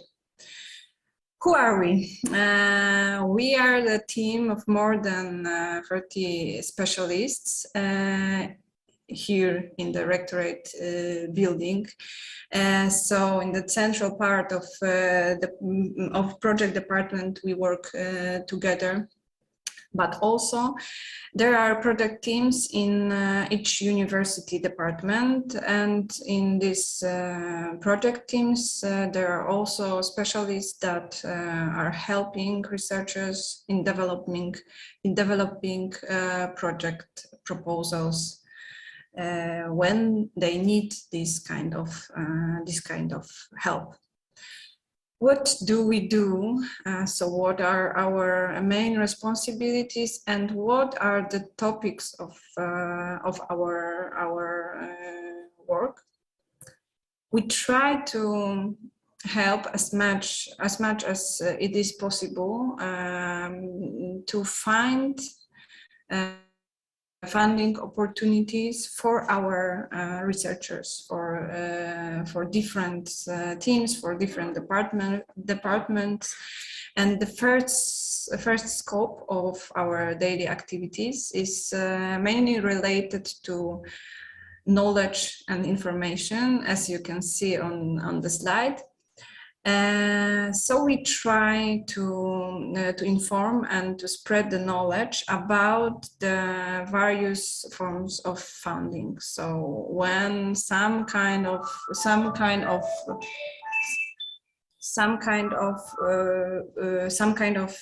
financial opportunity appears, we try to spread the knowledge about the funding, about the grants, about the structure of the grant program, but also about the actual call for proposals and about different opportunities that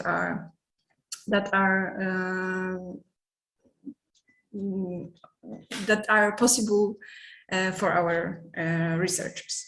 We also inform about the competition, about the opportunities that are possible, and we encourage our researchers to take part in the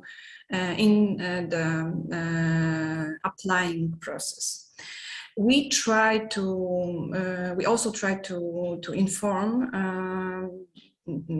about the available trainings, available webinars, or some kind of Bucharest meetings when they appear.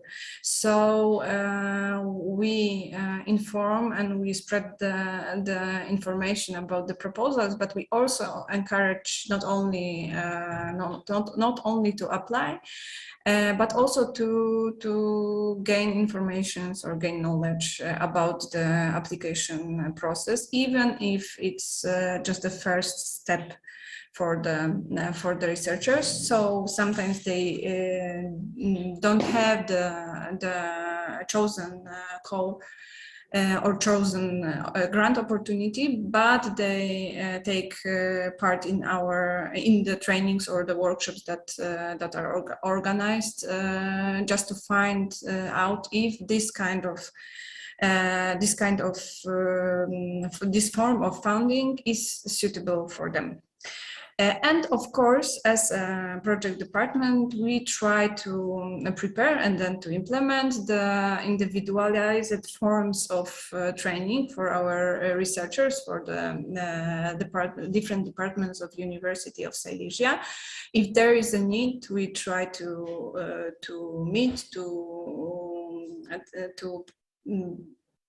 organize different kinds of trainings, courses, workshops, or just the individual or group consultation when it comes to the process of applying. We try to find the way that is tailored to the current needs. So sometimes it is just a presentation for the whole research team, but sometimes it is an individual talk about the possibilities for this specified topic, or for this specified researcher. So the second part of our responsibilities, or the second part of our daily routine when it comes to work in project department, we are trying to search and to find the best funding opportunities for our researchers. Sometimes we are searching for a call for proposals that calls for proposals that are related to the specific topic. So, for example, research team has its own topic, and we try to find something that is more or less related to this topic. Sometimes we get from the researchers just the field of research that they are working on, or that is important for them, and we are searching for the calls that are close to this topic, to this field of research.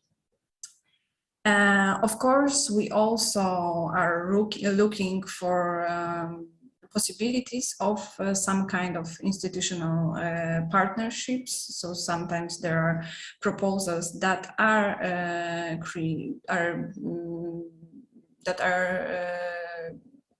created, or that are created by other centers, by other institutions, and our researchers can join the consortium that is related to certain calls for proposals. And of course, we also search for different possibilities of conducting research, not only based on the project proposals, so applying for proposals, but also sometimes there are possibilities such as different international or national scholarships, or different kind of these possibilities, such as conducting research in other institutions outside of University of Silesia. The first part of our daily activities, and the first field that we are focusing on, is networking.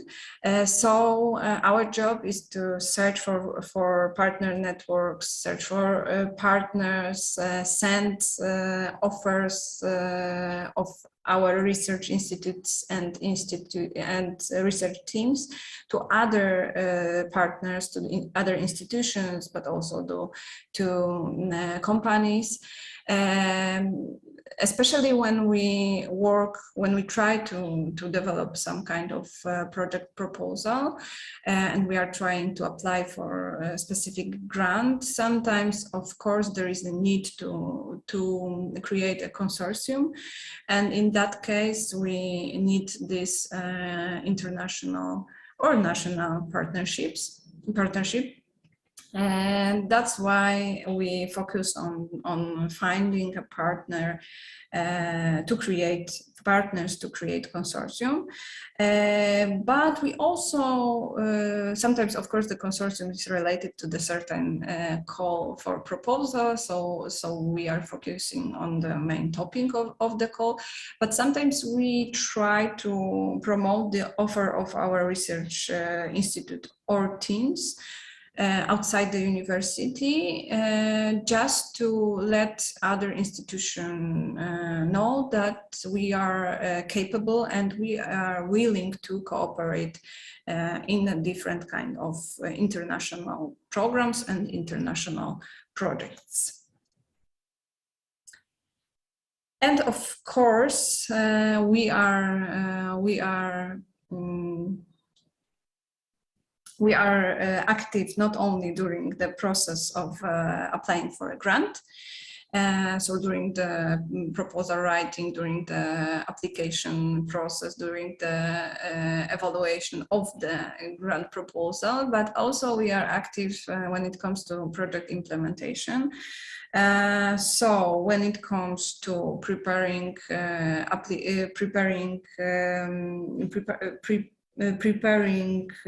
all the financial and formal issues, such as reports or payment requests. This is on our side.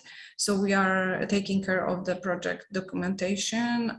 We're taking care of the financial reporting, but also we strongly cooperate with the project management to ensure that every step of project implementation is done right.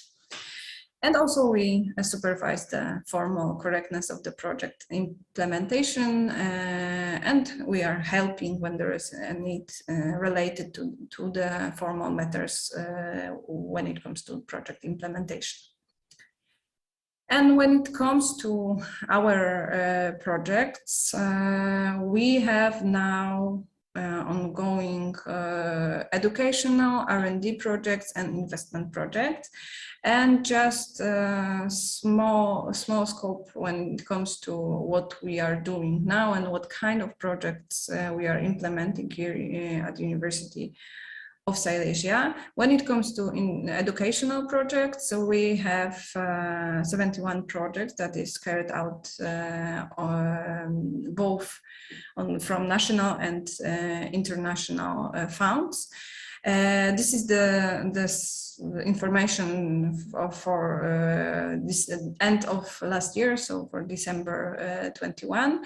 71 projects, 26 from European structural funds, 15 Erasmus Plus projects, 15 Ministry of Education and Science, so our national grants, but also we have projects from National Agency for Academic Exchange, Interact project, and projects from the Norway grants.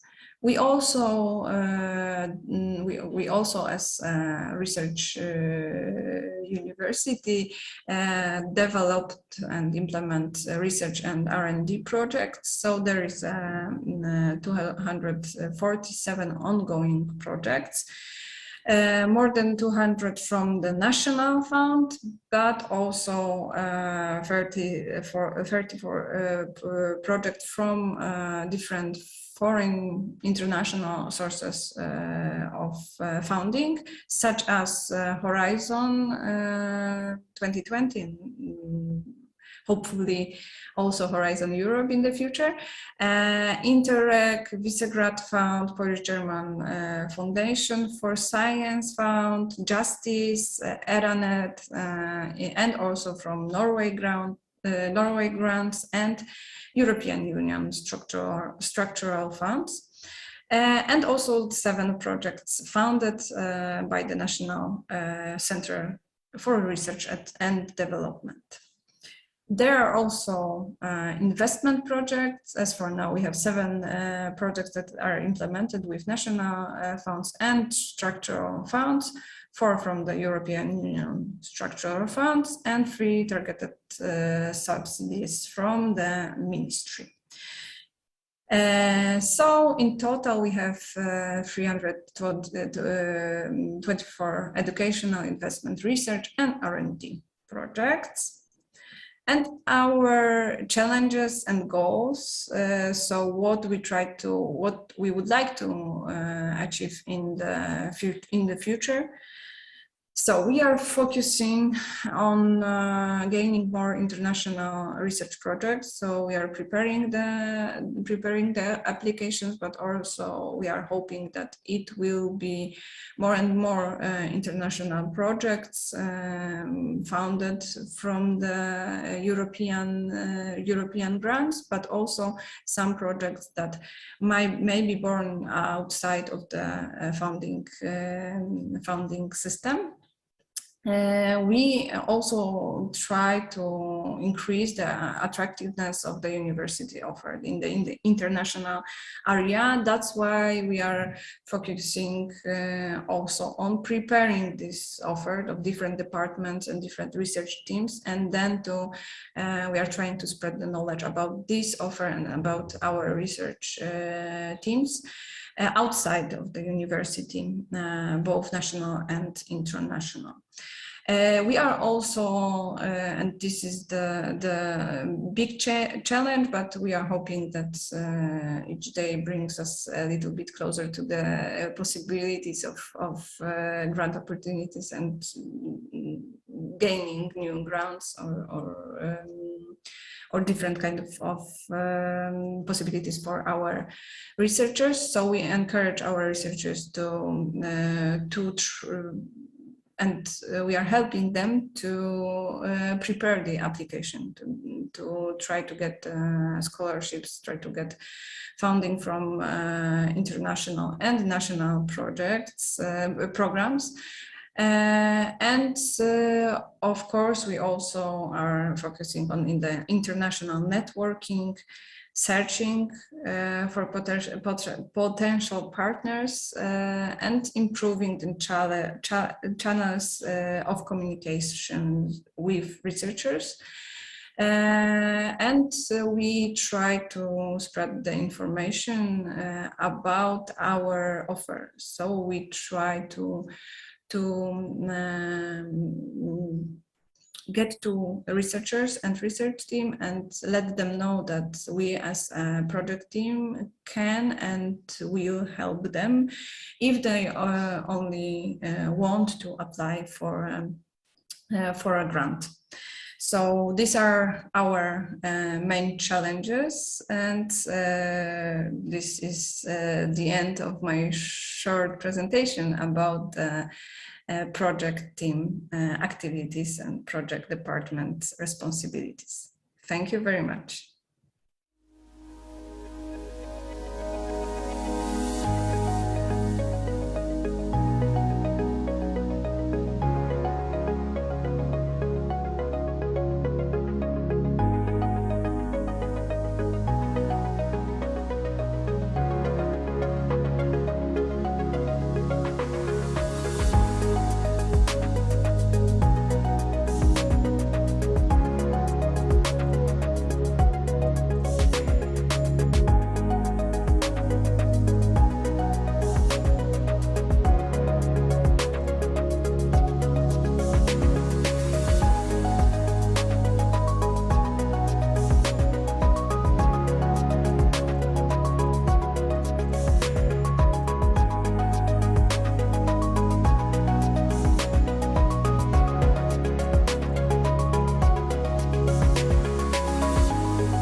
Uniwersytet Śląski w Katowicach to bardzo dobre miejsce do pracy, dające duże możliwości w zakresie współpracy międzynarodowej. Od lipca 2020 roku jesteśmy członkiem Uniwersytetu Europejskiego Transform for Europe. A laboratórium tökéletesen felszerelt, és egy kiváló helyszínt biztosít a tudományos kutatásaim elvégzésére. A kollégáim rendkívül segítőkészek. Lavoro come microbiologo all'Università di Silesia in Katowice, dove mi occupo nella mia attività di ricerca di migliorare il futuro del nostro ambiente. The University of Silesia is an ever-growing and evolving scientific institution where young scientists, researchers, and students can come, learn, grow, build their career, and then make a contribution back to the local population. 네, 실레지아 대학교에서 연구하고 강의하는 것은 저에게 폴란드 문화와 폴란드 언어를 더욱 깊게 이해하게 해주며 유서 깊고 다양한 실레지아 문화를 만나게 해줍니다. Jako matka samoživitelka oceňuji možnost přizpůsobit si rozvrh hodin svým potřebám. Jako akademický pracovník plně pociťuji podporu univerzity, pokud jde o můj akademický rozvoj. Powiększanie dobra wspólnego, jakimi są nauka i edukacja, oto unikalny składnik pracy w Uniwersytecie Śląskim. Uniwersytet tworzą ludzie. To im staramy się zapewnić dobre warunki pracy oraz atmosferę sprzyjającą prowadzeniu badań na międzynarodowym poziomie.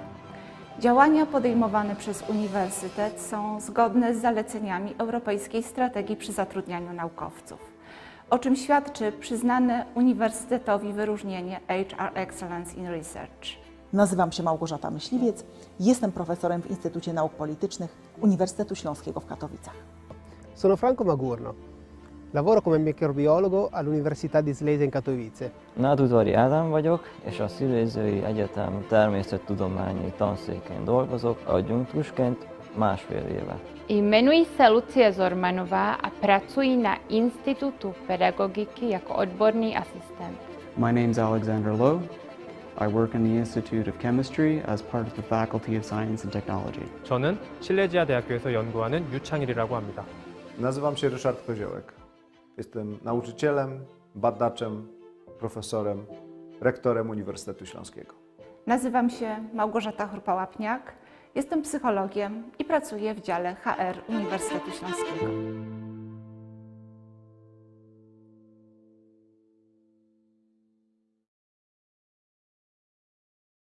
Witaj w Cieszynie, mieście, w którym stykają się dwie kultury, polska i czeska. Jak najlepiej zacząć poznawać nowe miejsce, kierując się z punktu A do punktu B na własnych nogach. Jesteś na miejscu. Wydział Sztuki i Naukoedukacji. Tu kształtują się i rozwijają swoje pasje przedstawiciele nauk społecznych i humanistycznych oraz środowisk artystycznych.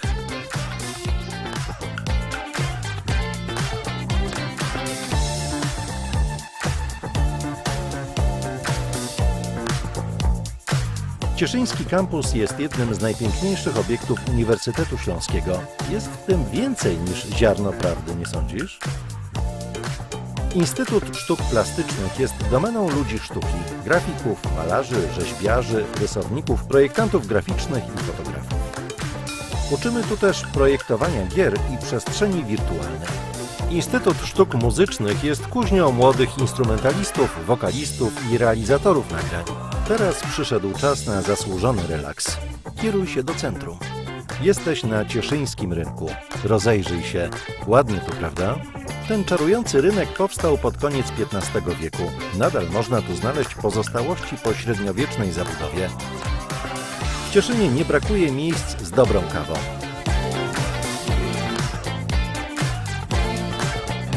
Znasz tę budowlę, prawda? Rotunda w Cieszynie ma już około 1000 lat.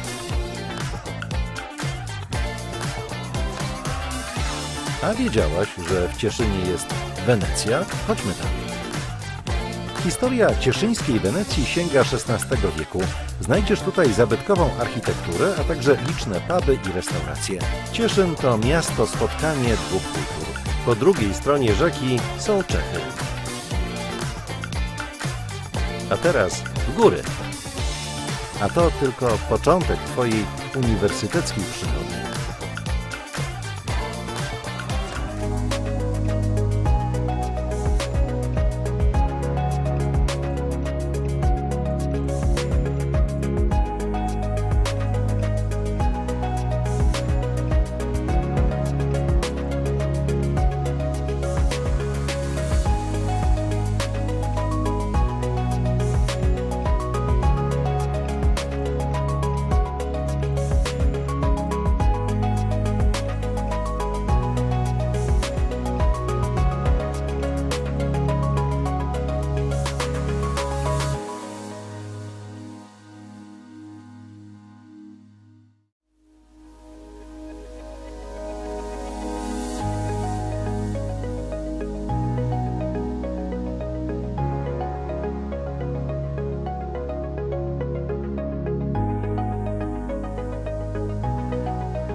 Good afternoon. My name is Vera Rozovic. I work for the Contrast project at University of Silesia. My presentation is about to the Ukrainian scientists. Therefore, I will switch to Ukrainian now. Доброго дня, мене звати Віра. Сьогодні дану презентацію ми вирішили присвятити виключно для науковців з України, які планують продовжити свою наукову діяльність, свою дослідницьку діяльність в Польщі. І перше і найважливіше, про що б я хотіла розповісти, це те, що працевлаштування так в вищому навчальному закладі Польщі для науковців дещо виглядають по-іншому, як для усіх інших.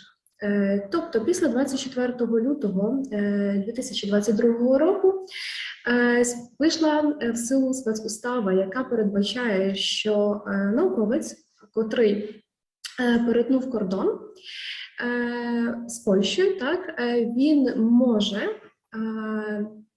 зайняти відповідну посаду так, в університеті без проведення конкурсу, так, який зазначений якби для кожного так, науковця. Це набагато простіше, тому що якщо дивитися під впливом часу, дана процедура буде набагато відбуватися швидше. Так.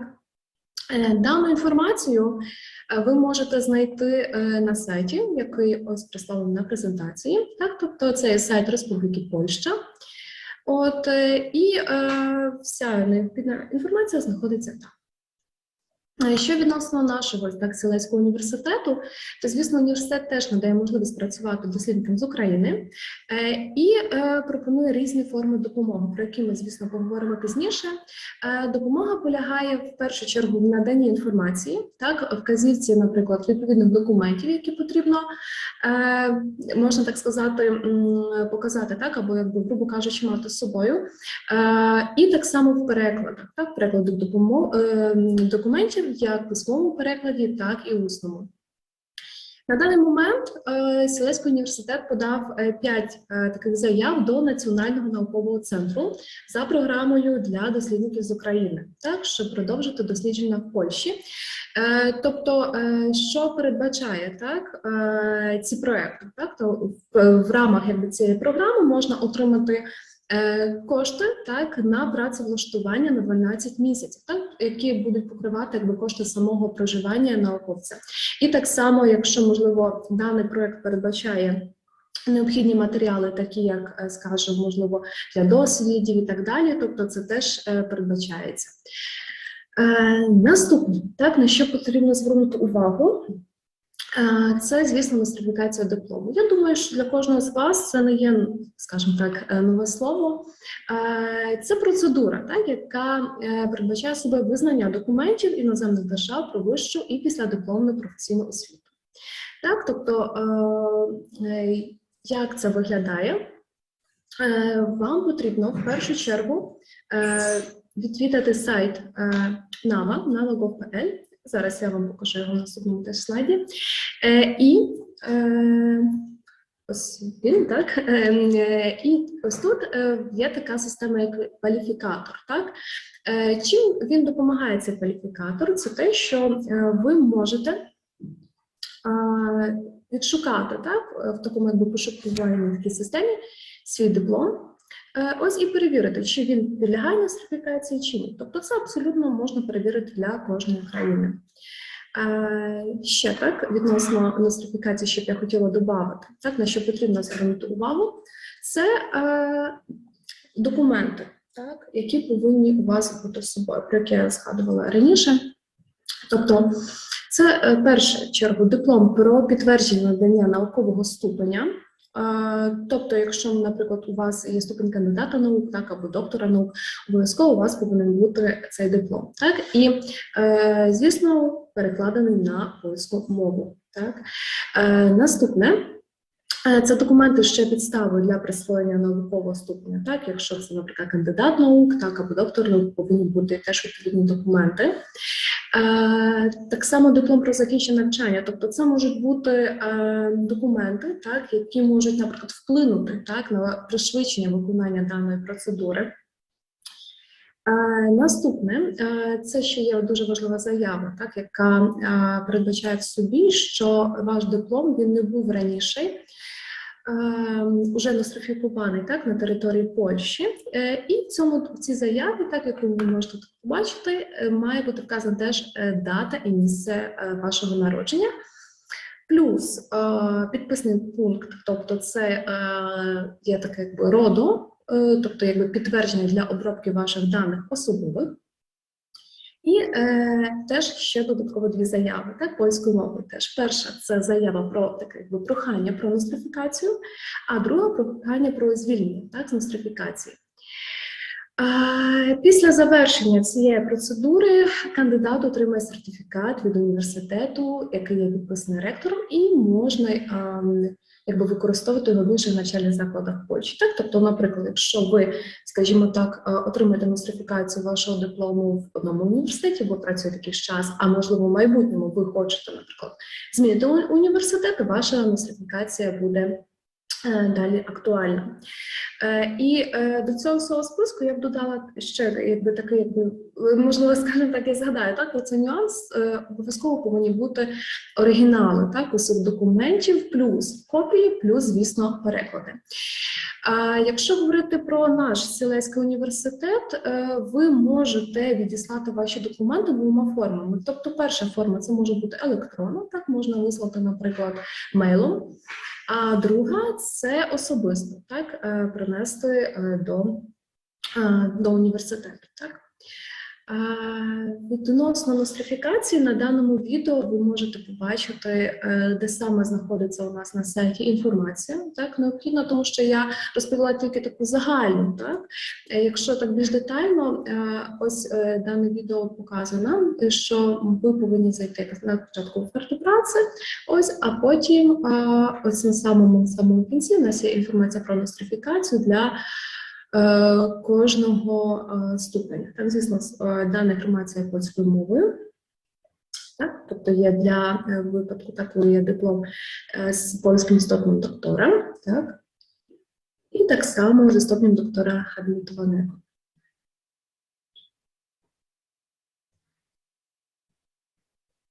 Вся ця інформація доступна на сайті університету Сілеського, так, і так само документи, які потрібно. Ось. І аналогічно на сайті НАВА теж є інформація про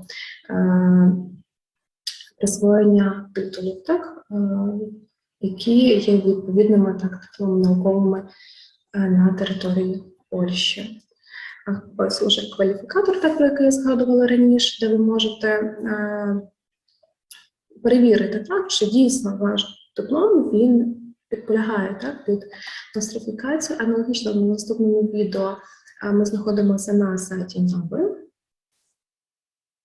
так, де є, так, ось вся інформація, яка вам потрібна. Тобто так само про легалізацію, можливо, про медичну допомогу. Ось.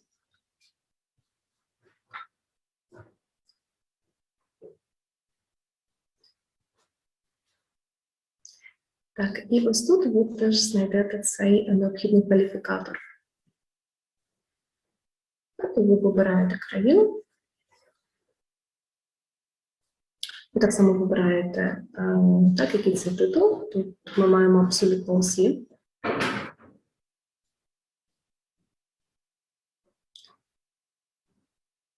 Так, і собі дивитесь. Якщо, можливо, ваш диплом доктора наук або кандидата наук був, наприклад, до 2006 року або після. Наступна річ, досить таки важлива, це вакансії. Як їх знайти на сайті університету? Тобто, щоб знайти, скажімо так, ці вакансії, вам потрібно зайти на сторінку так, ЕДП, працовник Job Offers. Зараз вам представлені лише декілька з актуальних оферт. Звісно, вони будуть ще цілий час відновлюватися, тобто додаватися нові, так само за місяць, за другий. Моя рекомендація така, що потрібно час від часу просто собі відкривати їх, переглядати і якраз зараз, можна сказати, у нас травень місяць, тобто до вересня вони будуть весь час поновлюватися, тому що весь час є потрібність так, в кваліфікованих працівниках, в проєктах, так, і, звісно, в надзвичайних так посадах. Я б хотіла ще додати інформацію про такий проєкт, як «Солідарність з Україною». Ось це безпосередня підтримка, яку надає Університет Силезький для студентів з України, працівників та теж так само з України. Так? На чому вона полягає? Так? Якщо ви теж зайдете знову ж таки на сайт університету, є тут у нас, скажімо так, така сторінка, яка називається «Солідарність з Україною». Ви коли клікаєте так, на неї, вам розгортається вся інформація, тобто відносно проживання, відносно медичної підтримки, відносно юридичної підтримки, усі необхідні контакти, відносно можливості, наприклад, участі в волонтеріаті, так, якщо у вас є таке бажання. Наступне. І тут, власне, на цьому слайді представлено так, усі можливості, тобто підтримки. І це одне з найважливіших, що я хотіла сьогодні теж розповісти, що саме університет пропонує вже своїм працівникам. Перша річ – це психологічна підтримка, так, юридична підтримка, медична допомога, теж база помешкань, якщо є така необхідність. Участь в волонтеріаті, фінансова підтримка, курси польської мови та спорт. Відносно психологічної підтримки, у нас в цьому бере участь працівники Інституту психології факультету соціальних наук, речник прав студента і аспіранта, а також психологи Центру обслуговування студентів. Наступне – юридична підтримка, так само співробітники відділу прав і адміністрації, речниця прав студента-аспіранта. Також ви можете звернутися за підтримкою. Ось тут ви бачите сайт, так, точніше мейл, так, на який ви можете написати і скласти вашу заявку. Наступне – відносно фінансової підтримки. Місто науки в Україні – це благодійний концерт, який був створений безпосередньо для того, щоб допомогти так, студентам, їхнім сім'ям і також працівникам. 25 березня 2022 року в кампусі Силезького університету власне відбувся так, цей благодійний концерт. Він був організований 7 університетами, які входять до консорціуму Європейського міста науки Катовіце. Яка була мета? Так? Як я говорила раніше, тобто підтримати студентів, їхні сім'ї, так? І зібрати необхідні кошти. Так? Це понад 26 тисяч злотих було зібрано під час даного концерту. Так само в рамках «Пристанок України» так, можна було зустрітися з експертами та отримати відповіді на складні запитання, пов'язані, зокрема, з збройним конфліктом. Та також можна було порозмовляти з науковцями, які здобули освіту у сфері надання допомоги. Вирішення поточної ситуації та підготовки спільного життя з громадянами України. Так? На даних фотографіях ви можете ознайомитися, як саме відбувався, так, як саме виглядав концерт. Тобто була створена така дошка з картками зі словами підбадьорення так, для громадян України. Так само був ярмарок рукоділля, де можна було придбати різні, скажімо так, речі ручної роботи. Так? Теж був концерт на даху гуманітарного факультету Силезького університету.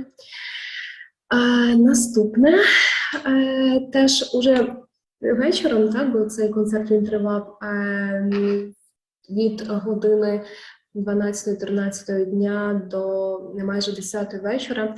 Ввечері відбувався благодійний аукціон, на якому теж можна було придбати картини і гроші, так, які було, скажімо так, отримано так під час цього аукціону, були, звісно, теж якби приказані для допомоги студентів та їхніх сімей. Щоб краще зрозуміти, як виглядала сама подія, я дозволю собі вам запрезентувати фільм, так, який був безпосередньо, скажімо так, награний з самого цього всього дійства.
Вашу увагу.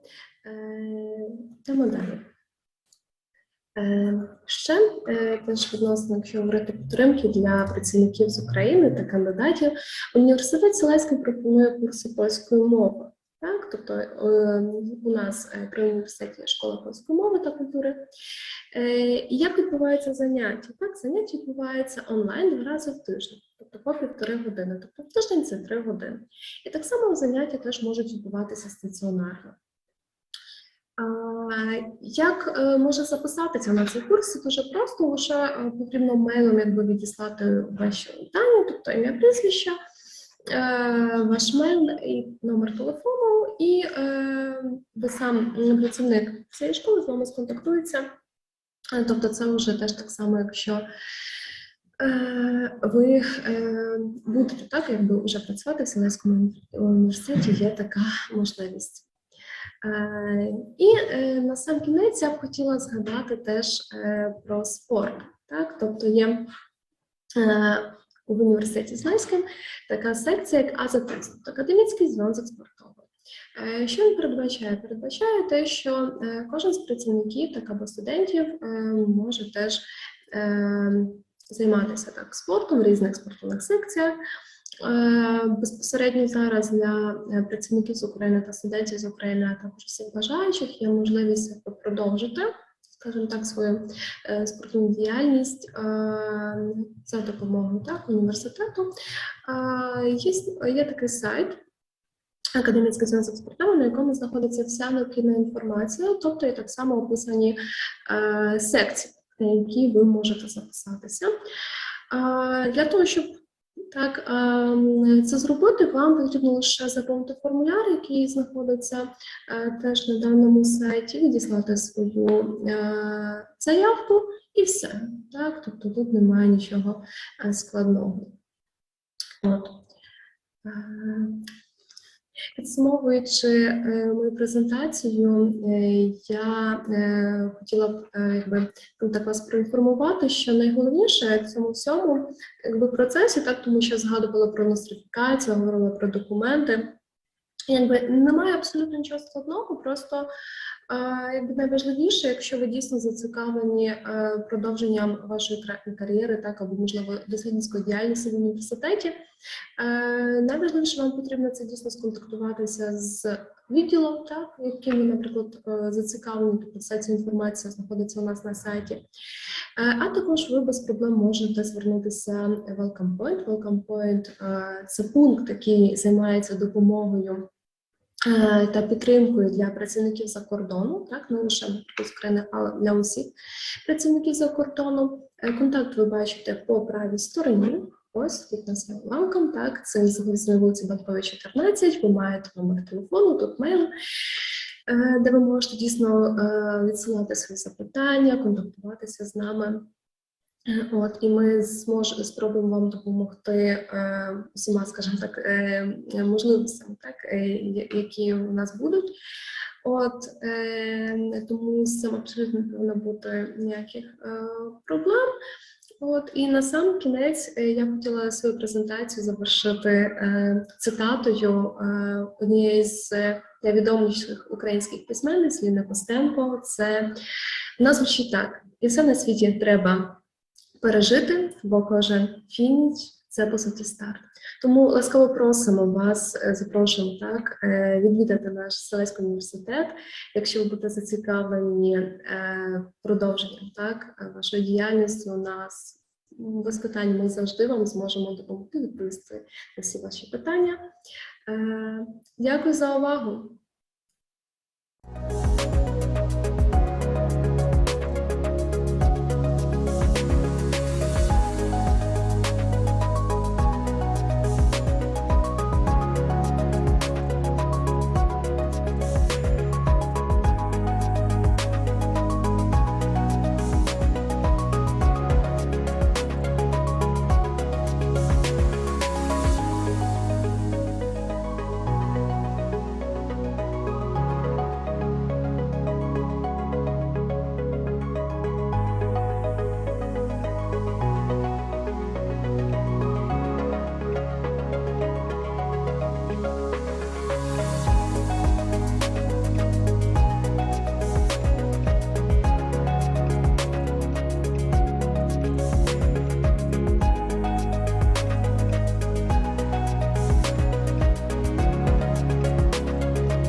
Good afternoon. I am pleased to welcome you at the last day of our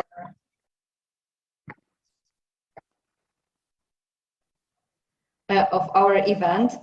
And I would like to ask you on behalf of the HR department. Our team is responsible for HR policy and HR strategy for researcher, employer branding, employees recruitment, welcome point for employees from abroad,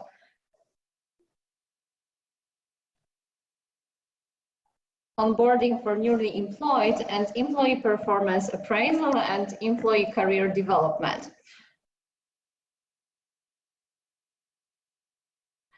Together with me, there is also the rest of our team, and they will be also participating in this presentation.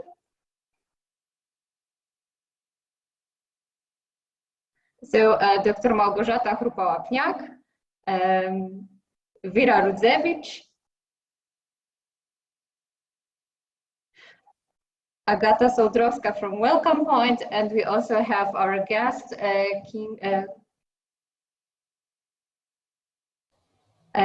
Kinga Arkuszewska from the social effort department.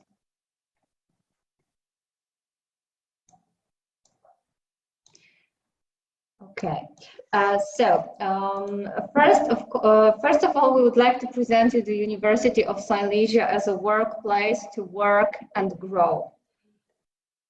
We strongly believe in our philosophy of supporting our employees. We developed our HR policies with alignment with the principles set out in the Charter and Code. We proposed our research employees employment based on an employment contract. We offer you the task-based working time, the opportunity for further professional development through all the initiatives that we conduct in our university. As you know, or as you are getting to know, we are a part of the Transform for Europe Alliance, a big initiative which offers our employees a lot of opportunities to professional growth. We have incentive programs dedicated to the different groups of employees. We have a rich social benefit package, apart from which we have also a group life insurance for the university employees, their spouses or life partners, and adult children. And we also offer private medical care as a part of additional health insurance for employees of the university and their life partner and their families, the children also. To have the further information about our offer, we recommend you to watch the video which is available at our Welcome Point webpage and university page. There's also a lot of information shared by our employees from their point of view. The movie was not directed, so have a nice view. And now I will give the floor to my colleague Małgorzata Chrupa-Łapniak, who will present the procedure connected with the open call. Thank you, Kasiu. I'd like to say that the open call procedure is a typical form of the recruitment process conducted to inform and invite to apply for the vacancies on research and teaching positions. There is, of course, possibility of hiring without the open call procedure, but it is addressed mainly to the postdoc positions in some of the European projects.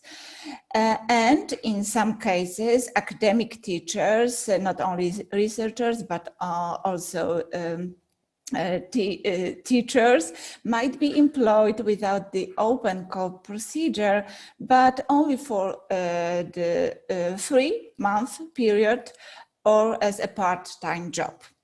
But going back to open call procedure, at the University of Silesia has 6 steps. First, announcement of the open call. You can find our posts on the university webpage, on the EURAccess platform, and on the ministerial webpage. The second stage, according to Polish law and the standard period for applying is 1 month. Sometimes is a little bit longer, and applicants should submit the required documents using the online recruitment form. The third and the fourth steps are dedicated to selection, to strict selection process. So the first step of selection process is mainly done by our colleagues, HR specialists. It is important that is not yet by, for example, applicant tracking systems. I would like to emphasize this step because in some applications, we still find irrelevant information regarding the open call requirements. Speaking about merit-based evaluation of candidates, at this stage, the whole selection committee is involved in the assessment process. The main goal is to select one or more candidates recommended for the next step, interviews, mainly provided via Teams, so using online tools. The selection committee consists of experts and specialists in given disciplines, research areas, or didactics. Experience is mostly about 5 to 7 persons, including HR specialists, according to our statute and internal regulations. The fifth step is the resolution of the open call.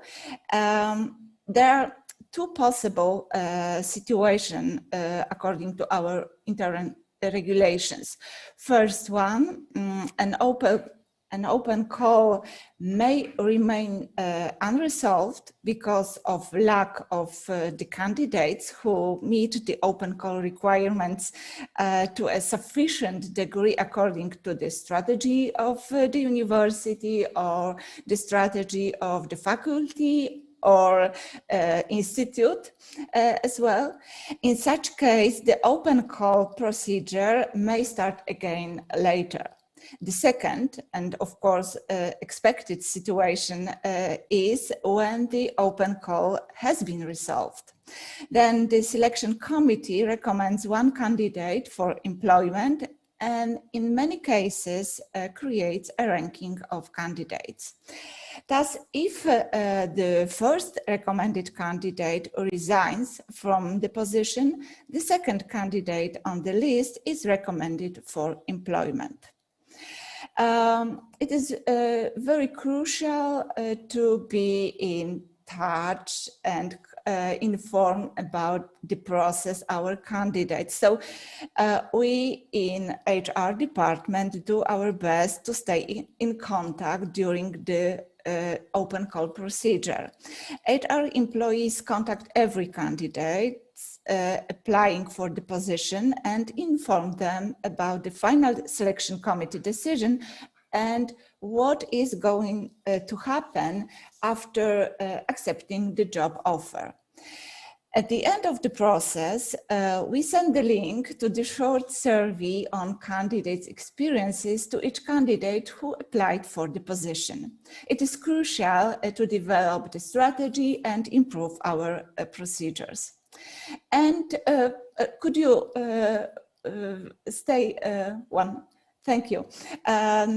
And I'd like to also stress that in our statute and internal regulations, we have an appeal procedure. The candidates applying for the position and the dean may appeal against the selection committee's decision. In such a situation, the rector's findings in the second instance are made. Thank you, and please, thanks. Open call announcements. Let's talk about our structure of our open call announcement. You can find our open call announcement, as I mentioned before, on our website, on the ministerial webpage, and on your access platform. At the moment, you can see on our website that we have only 3 posts, but approximately 20 new open calls for academic positions are currently being prepared for publications, but by the end of May 2022. Speaking about the structure of the open call announcement, I would like to stress that you can find every details, conditions, and deadline of the certain open call. How to read the open call announcement? And now I please give the special view of one open call. Kasiu, may I ask you for that? Just a minute. Okay. Okay.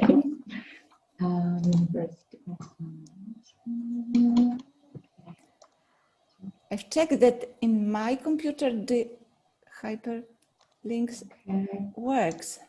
Yeah, but there is, okay, so I'm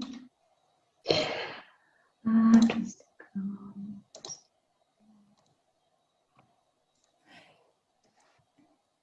okay, so thank you. And please don't scroll up for the moment. Okay. How to read the open call announcement?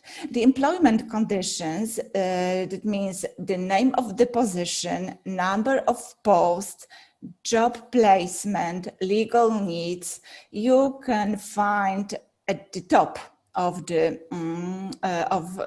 open call announcement.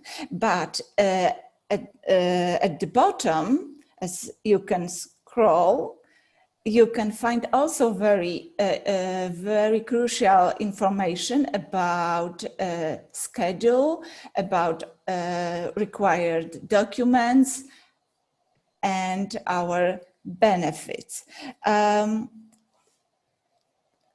Please scroll a little bit high. Yes, thank you. The key responsibilities, I mean the main task performed on this position according to the Polish law and our internal regulations.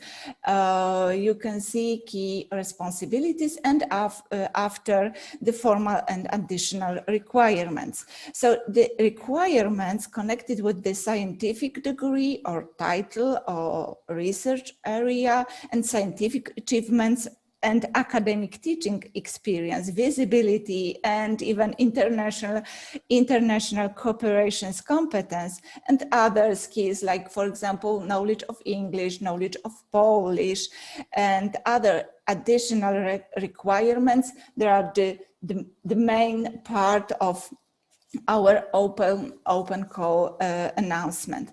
So what is selection committee members evaluate essential both formal and additional requirements. So please note that the additional need doesn't mean an optional.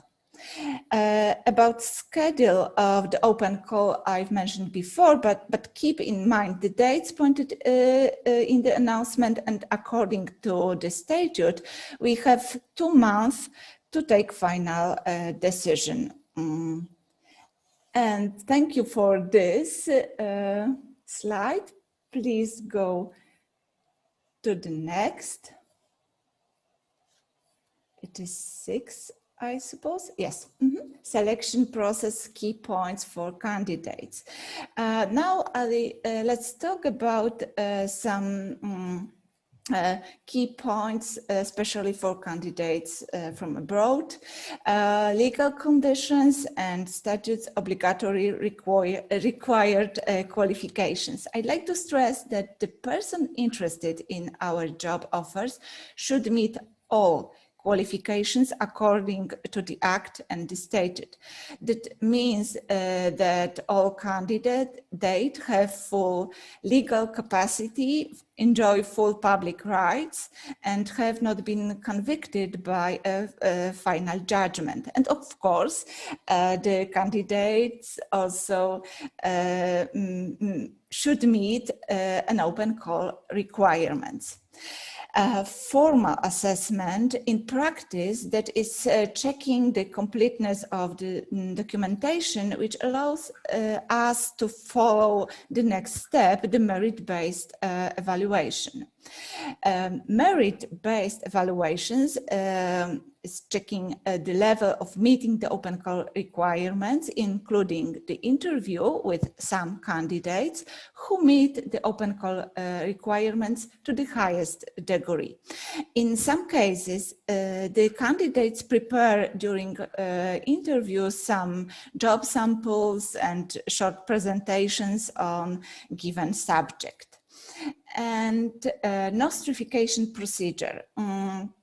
There's one thing I must mention and briefly explain at this moment. The nostrification procedure is provided to verify a degree or title equivalence in the case of candidates, mostly from abroad, but not only, whose diplomas are diplomas on the award of a professional title, a scientific degree, scientific title, require authentication according to the law in force in Poland. Employment is possible only after completing the authentication procedure of the diploma. Then the procedure lasts, according to our experiences, about 1 month, but we have experienced that shorter may be also possible. And terms of employment, very shortly, our job offers are mainly based on the primary workplace. The job is stationary and based depending on academic year. So the selection, the whole selection process takes about 1 to 2 months. Generally, the employment starts at the beginning of the academic year, which is on the 1st October, or in some cases at the beginning of the summer semester in February. Thank you. Okay, and now we just want to emphasize some key points about employment procedure. Very important thing to notice is that rector's acceptance of candidates recommended by the selection committee is required to launch the employment process. So not only the email that we send you, because in this email, the selection committee, there's an information that selection committee recommends the candidate on the certain position, but after that, we need the director's acceptance for this recommendation. When we got the director's acceptance, then the whole process of employment procedure starts. What is important that the process is based on documents required by Polish law. So it means that we ask you to share additional documents than it was mentioned during the recruitment procedure. So this open call procedure. In Polish law, we have also the requirement of preliminary medical examination that is necessary to be employed in Poland. The referral for medical examination is issued by the employer, so by the university. but to start working in Poland, you need to have the confirmation, the doctor's confirmation that there are no obstacles, yes, to start working as an academic. And to finish the employment process, candidate is obliged to present original documents confirming their qualification, present a medical certificate confirming the ability to work under certain conditions, and to sign the employment contract by the candidate. The further information about employment procedure is available at our website. We have a special movie with one of our colleagues who represents the social affairs department, and there are more information inputted there about how the procedure looks like. After that, the candidate came to welcome point, and now our colleague Agata will tell you something more about the role of welcome point in employment. Good afternoon, everyone. I will tell a few words about a relatively new place created at our university, which is Welcome Point. It has been opened in October only this year as a physical and virtual space for the people that come to work at the University of Silesia in Katowice from abroad. Physically, we are located in Katowice campus. And here we have a place where employees from abroad can come with all their questions. We provide them with information concerning work at the University of Silesia, work in Poland in general, different procedures they need to go through by legalization, by making their stay in Poland legal.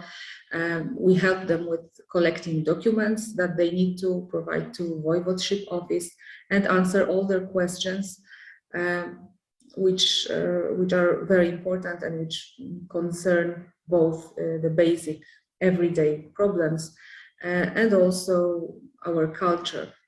Another task of Welcome Point is organization of integration meetings for the employees from abroad so that they meet each other and feel at home here at the university. Apart from that, we also present the university as the employer of choice.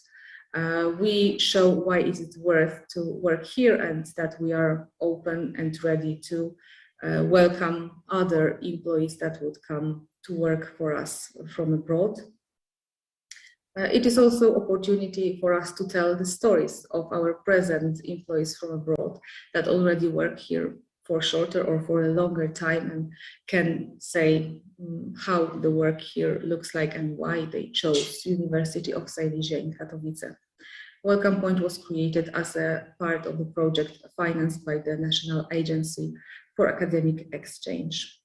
So we have numerous tasks and we are really happy to help people like you, dear participants of this meeting. May I ask for the next slide? Okay, one more important issue is onboarding of the newly employed. It is also the task of the HR department. And at the University of Silesia in Katowice, we really take care so that our employees feel at home very quickly. Onboarding starts on the first day of work when we organized the meeting online for all the newly employed, and we inform them about IT systems used by the university, about the rules concerning remuneration. When we inform academics what kind of statements and declarations they need to provide. We also make our new employees acquainted with abbreviations that we use at the university, which might be misleading sometimes, and we give them a bunch of really important information that make their work at our university easier from the very beginning. So they feel at home as fast as it is possible. Of course, this is just the first stage of the onboarding. because it is then continued at the faculty that employs a given person when he or she gets all the information connected with the very tasks they are going to perform. Later, of course, onboarding, because onboarding lasts longer, we supervise it, we try to improve it constantly and ask also for feedback from our new employees. So we do everything that is possible that our employees, both from Poland and from abroad, feel good here and they quickly feel the part of our university community. So I believe that you, dear viewers of this meeting and later viewers of this recording, if you decide to work for our university, we might meet at some point, which we hope will happen. Thank you. Thank you for your attention.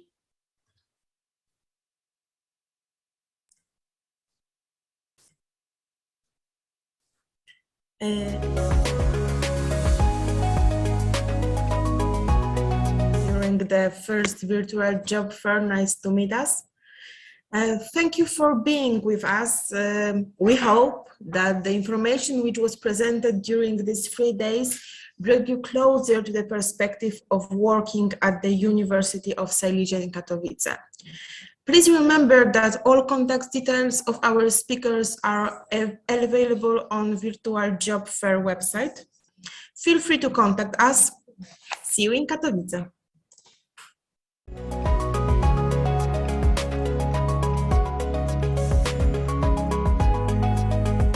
Witaj w Katowicach, stolicy województwa śląskiego. Gotowa na spacer?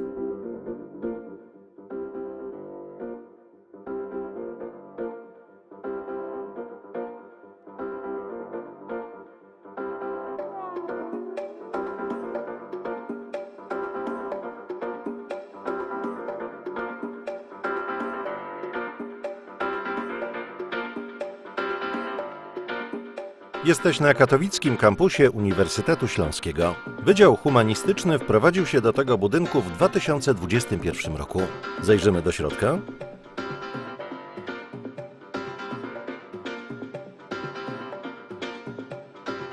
A teraz chodźmy odwiedzić samorząd studencki. To zaraz za rogiem przy Bankowej 14. W tym budynku można też studiować matematykę.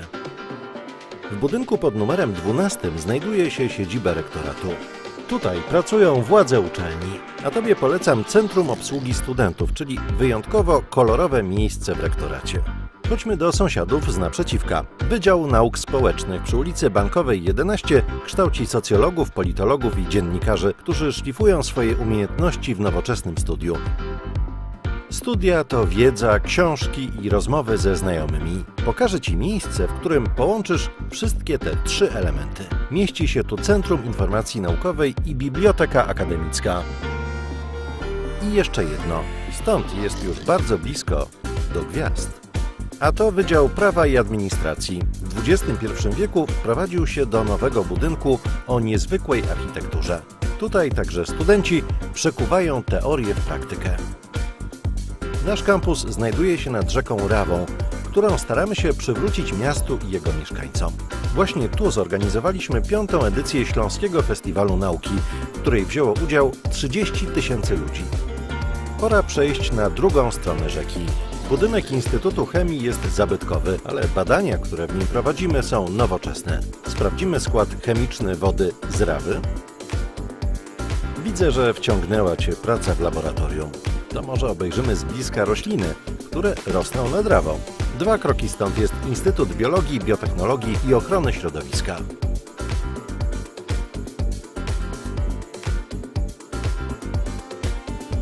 Czas na spacer ulicą Warszawską, która powstała na długo zanim Katowice stały się miastem. Uważaj, żeby nie przegapić skrętu w lewo. Przy ulicy Pawła III mieści się Szkoła Filmowa imienia Krzysztofa Kieślowskiego, w której kształcimy m.in. reżyserów, operatorów i producentów filmowych. Wielokrotnie nagradzany budynek Szkoły Filmowej to połączenie tradycyjnej śląskiej architektury z finezją nowoczesności zaproponowaną przez hiszpańskich architektów. W tych pięknych wnętrzach uczą się młodzi filmowcy, których dzieła są oglądane na całym świecie. Także w Katowicach, gdzie nie brakuje kultowych kin. Czas na dłuższy spacer, w trakcie którego zobaczysz wizytówki miasta, strefę kultury i legendarny spodek.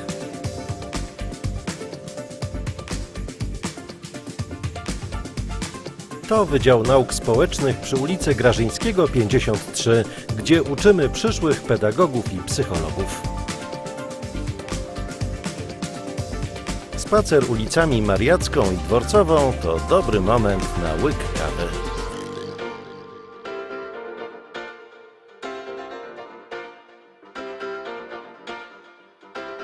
Wydział Nauk Przyrodniczych mieści się przy ulicy Jagiellońskiej. Sprawdzimy, co jest w środku. Zajmujemy się tu m.in. badaniami roślin i mikroorganizmów. Nieopodal katedry znajduje się siedziba Wydziału Teologicznego.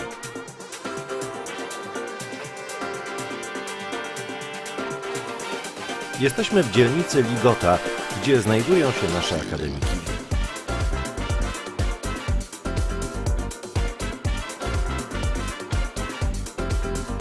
Tutaj swoją siedzibę ma studenckie radio Egida.